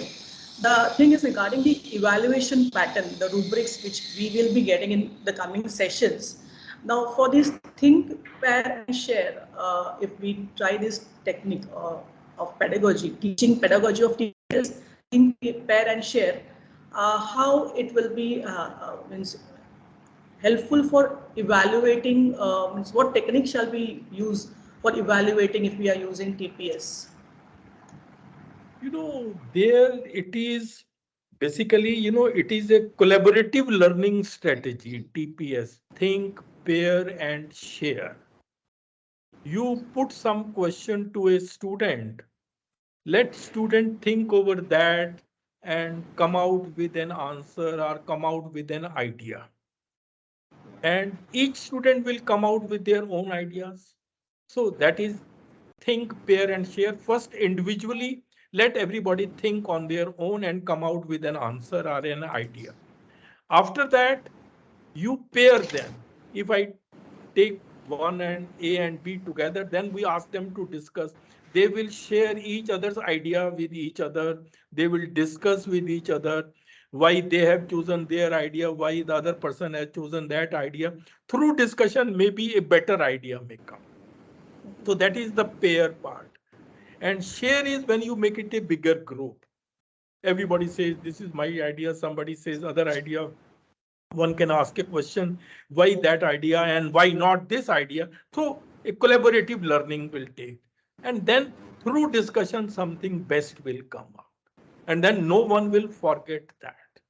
So that is basically how you can encourage, higher order thinking skill, make people creative. People know how to become creative. And for creativity, curiosity is the mother of creativity. Once you discuss with each other, I am curious, what prompted you to come out with that idea? Other person is curious, what prompted me to come out with that idea? Once we share our ideas, the best idea comes out. That is how it slowly followed. But please remember, in all these, whether it is the flipped classroom, whether it is the collaborative learning strategy, or even problem-based, project-based, experiential learning, the role of teacher is becoming very, very important. Yes. And I always say, and I have said today also, the quality of an educational system cannot exceed the competence level of the teacher. If you yourself do not know the subject, if you yourself have not done the much lot of thinking on the subject, then any strategy you may follow, nothing will come. Yes, You have to be above them. So this is yes. the message, because the way you speak, the way you convey your ideas, that's a manifestation of your own competence. Why not? Why not? That is very important. A teacher should have done a lot of thinking on the subject. I feel many of us, they have been teaching subject for years, but not done much thinking on the subject. You should have the ability to come down to the level of the weakest student and take them along. And that is possible only when you're very much clear about the entire subject. But generally these days, I notice people have stopped reading, stopped gathering new information, stopped thinking. They are more towards getting API score. That, that Yeah. is just that won't lead you. That's my feeling. No, even in classroom, sometimes we have a management game. So there also we come It's with a good. It's team. good. Yeah. You should follow. And my feeling is that we need to have massive training program for teachers, because teachers themselves have been the product of the old system. They themselves have been the product of lecture-based learning. But now they have to follow learner-centric education. They may not be knowing, so they need to be trained for that. Even in assessment and others, MCQs have now becoming very popular. So if you want to set up MCQs of higher order thinking skills, there should be the workshop. You are supposed from physics, let all the physics teachers be together, some guide come, some senior professor come, they guide them, let them frame the question. That is how it will come. Without training, it will not be possible. So that is what I said when I said professional development is the need of the hour. Thank you, sir. Thank you so much. Thank you very much. Yes, Dr. Swati.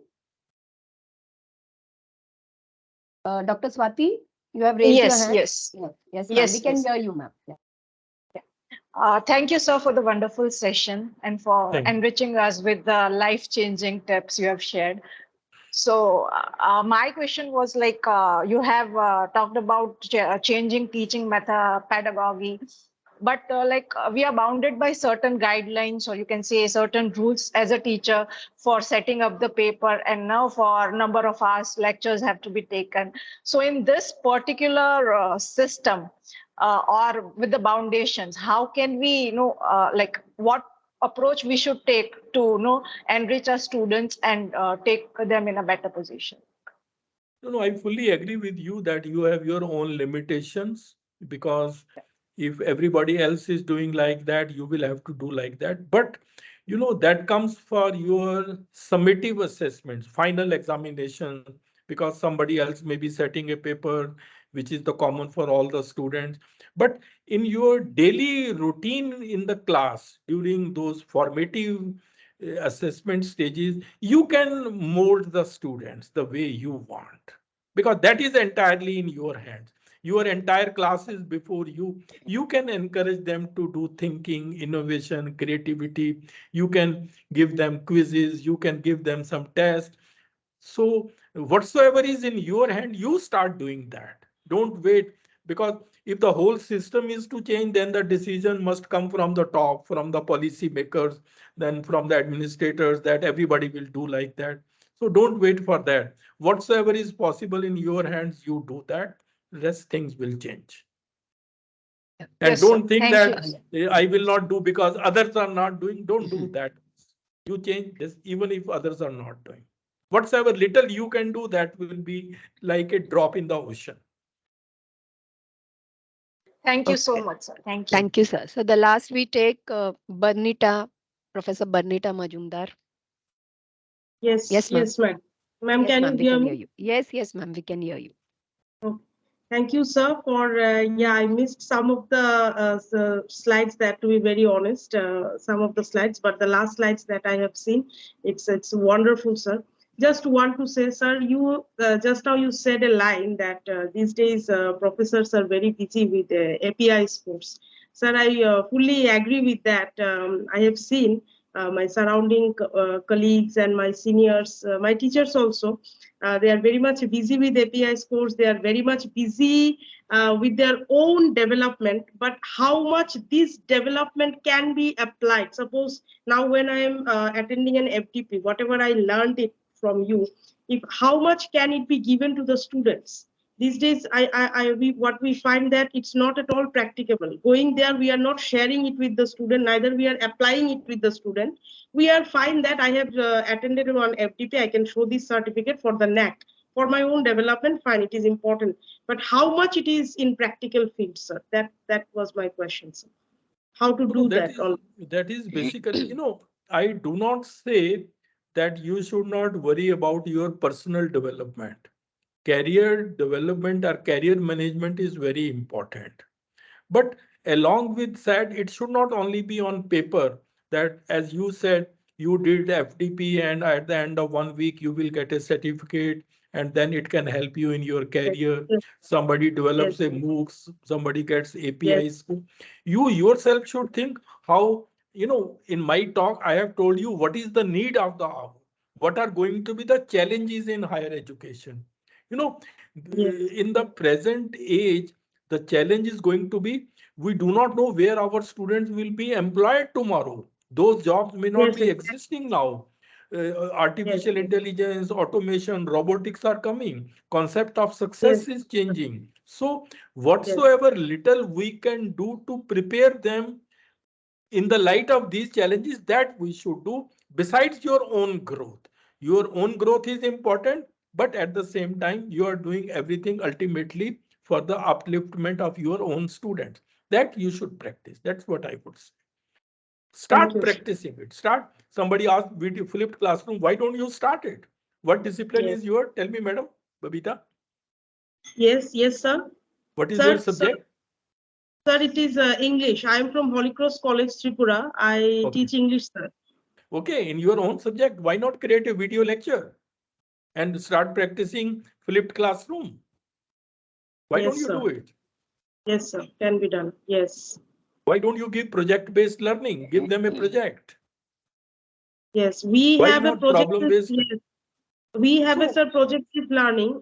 We give topic to the students, a mini research type. They do it by themselves, but for a particular semester only, not for sir all the semesters. So only for the final year students, 6 semester students, we have it, sir. See, the purpose of this talk was to give you an awareness about what all is required.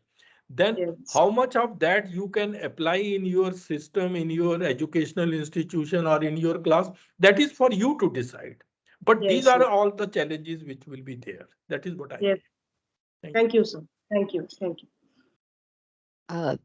Thank you so much. Sonu Gupta ma'am, quickly if you can, because we are running short of time. So it may be a last question. Yeah, we may not be able to take any questions after this. Sir, I would want to know the difference between multidisciplinary and interdisciplinary. When we are talking about the, you took 2-3 slides on that. You know, there is a subtle difference. Multidisciplinary may not be always connected, but interdisciplinary may be. For example, I take chemistry, somebody takes physics, and interdisciplinary becomes chemical physics. It has something of physics, something of chemistry, or physical chemistry. So that becomes interdisciplinary. So it has, some ingredients of one discipline and other ingredients of some, and that is, for example, you cannot learn chemical physics without the knowledge of both physics and chemistry. Therefore, we'll say chemical physics is an interdisciplinary approach. See, the problem in our education is we teach subjects in isolation as if they have nothing to do with each other. Look at the science, for example. Science is a systematic study of reality.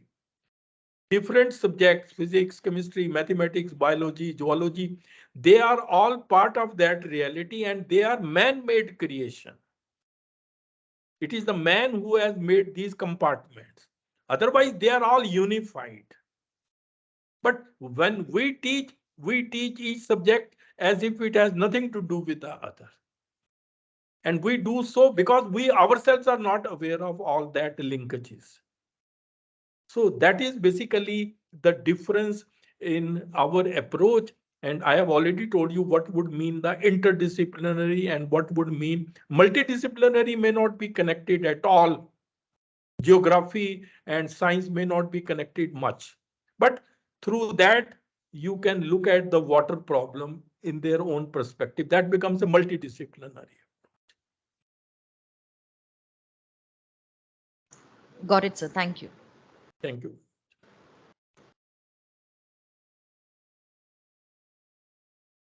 Thank you so much, everyone. Thank you so much, sir. We could see a lot of messages in the chat box. Like the session was, they got a lot of insight on the session. Session was very informative, and it was a fabulous session. Even from the feedback, what we have got from the participants, it's really a wonderful session to start with. That is what we as organizers, we always look for, that our participants, they gain out of the session.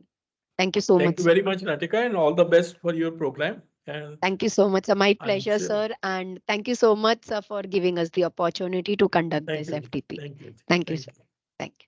Thank you, Professor Uh, Bakshi, sir. Thank you. yeah. I request all the participants to kindly wait back just for a few minutes. As we was already informed, you can directly join with the link which states in the mail, join with the link for everyday session. You can click on it, you can join, you will come to it, and below your name, you will see meeting guest. But if you click on that link and if you sign in, when it is asking you to sign in, you write the login details and the password which we have given you all. Below your name, meeting guest will not come. Like presently, if you can see, Barnita ma'am's below her name, meeting guest is coming, and below Sonu Gupta ma'am, there is no meeting guest is coming. This shows the difference that Sonu ma'am has joined with the login credentials which we have mailed yesterday, and Barnita ma'am has joined directly with the link without the login credentials. Now, the difference between both is In both the case, you will be able to attend the sessions, you will be able to interact on your video, put the chat, everything. When you access through the login details, or rather when you get connected through login ID and password, you would be able to access the folder wherein you can see my screen right now. You will be able to access the folder like this. You will get the FDP like this channel. You will click on the files and you will get the recordings and you will get the PPT. Such folder you can access immediately if you log in with that credentials. If you don't log in with that credentials, then also you can attend. We are going to send all the recordings and PPT with our participants. So don't get confused with it. We have given you all the access, right? So that readily handy things are available for you all. Second thing, since morning, if you can see the, just a minute, ma'am. Since morning, if you can see, it's 4 hours, 13 minutes. We all are connected in this platform, and we didn't face any technical glitch of logging out or any sound issue. We could see sir's PPT, right? If you are unable to, you are getting a message something went wrong, if you are unable to join, that is a technical glitch, dear participants, from your end. We cannot resolve it. That internet, that technical glitch, you need to resolve it. Even sir spoke for 2 hours without any technical glitch. He's at Delhi and I am at Mumbai, so we have not given him even those technical, any internet facility or anything. He is accessing by his own. So he also without any technical glitch could take through our session without any issues.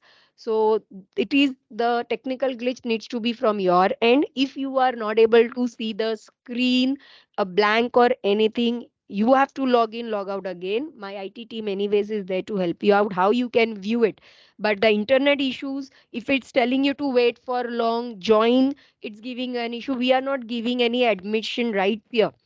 Directly you will come to this platform. We are not keeping any participants in waiting. The platform is that. And continuously we have message on the group like we are going to take this session through Teams. So we informed you all to explore the platform. But nevertheless, the idea is we will share with you all the recordings and PPTs so that you get the access. We have quiz also, wherein, as I said, on Monday at 3 p.m., we will be giving you all the instruction about the quiz, about the test, that is the quiz itself, about the projects, about the 2 assignments. So that detailed guidelines we will be providing you all on Monday, and it's a graded certificates which will be issued by the organizers, that is GAD-TLC and MHRD of India.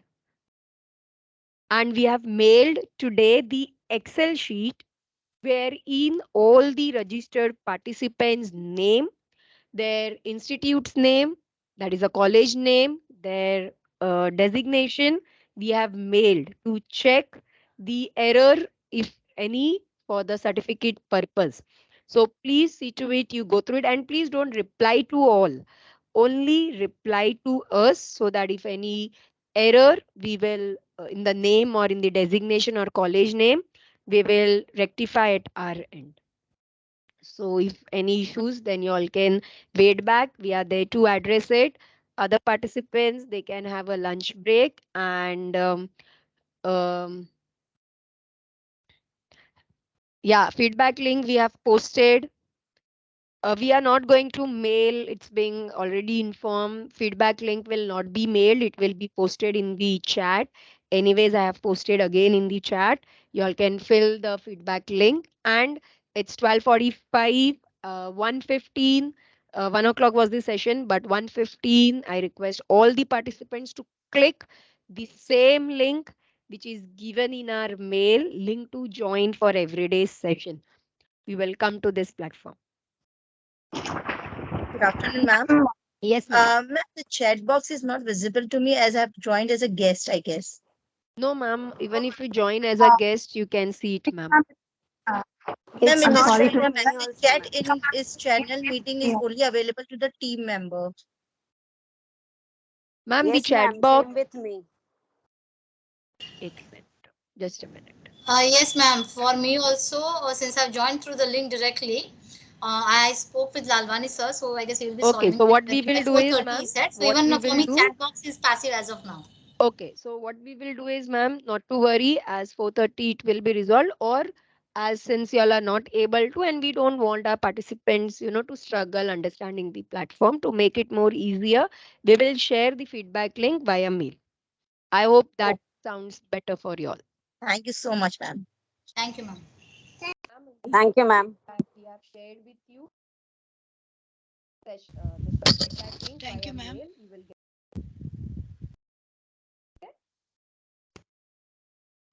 We can't hear you. If you're speaking. I said we have mailed you all the feedback link, so you will get it in your mail, ma'am. Hello. Am I audible? Yeah, ma'am. You're Yes, audible. ma'am. Yeah. So we have mailed you all the feedback link in your email ID. You all can Okay. Thank you access so it much, and ma'am. fill it. Requesting those who have already filled not to give it again because it has limited to one response only.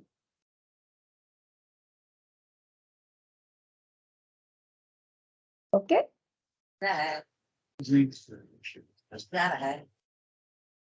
Yeah. Thank you all. Have a wonderful session ahead, and we can take a break for the lunch. Thank you.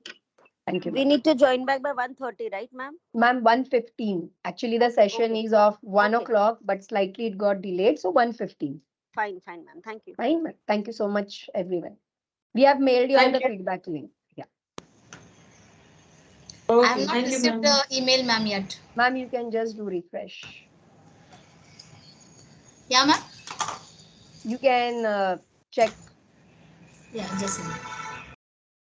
And we have shared with you all the Excel. Please don't get confused. The Excel which is shared is for checking. It's written to check your name and other details. And what we have shared with you all yesterday, the Excel, in that it is for your login credentials. So don't get confused. Login credentials is not for checking your name or anything. What Excel we have shared today, that is for your checking your name and checking your institute and designation.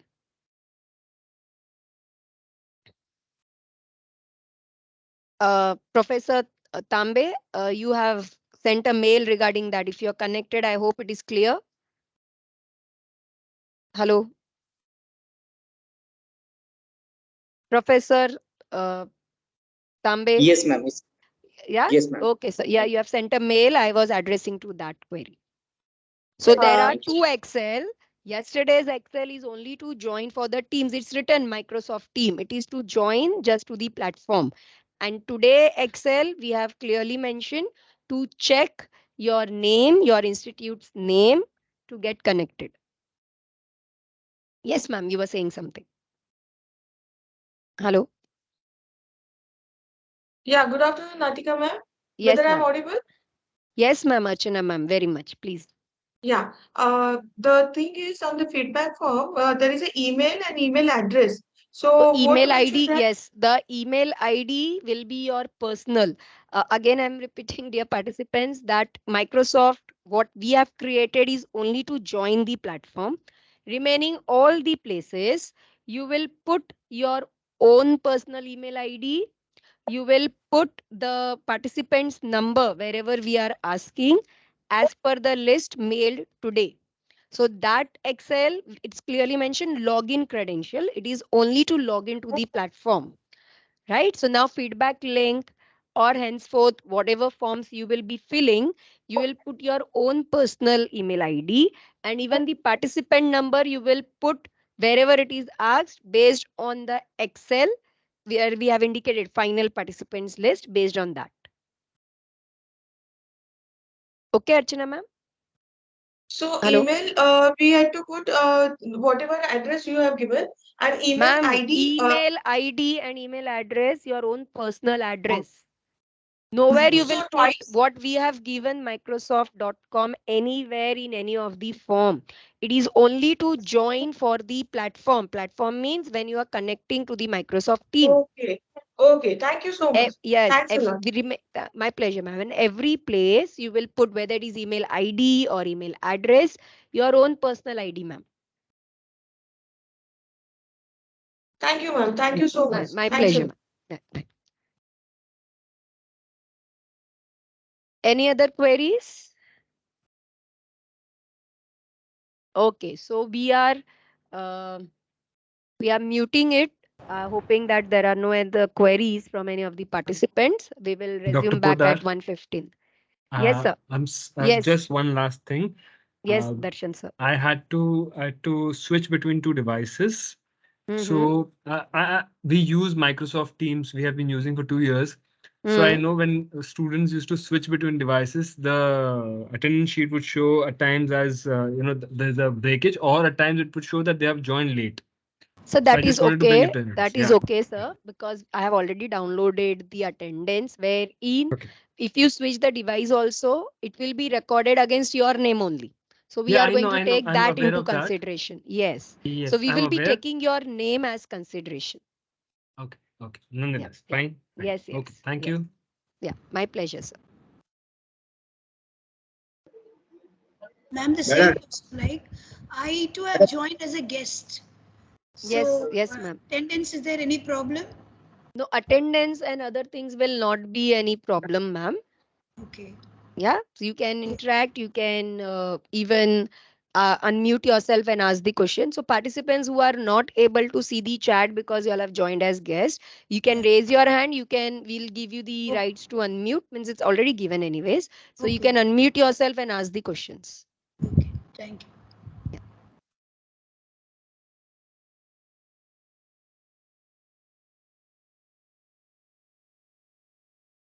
Thank you so much, everyone.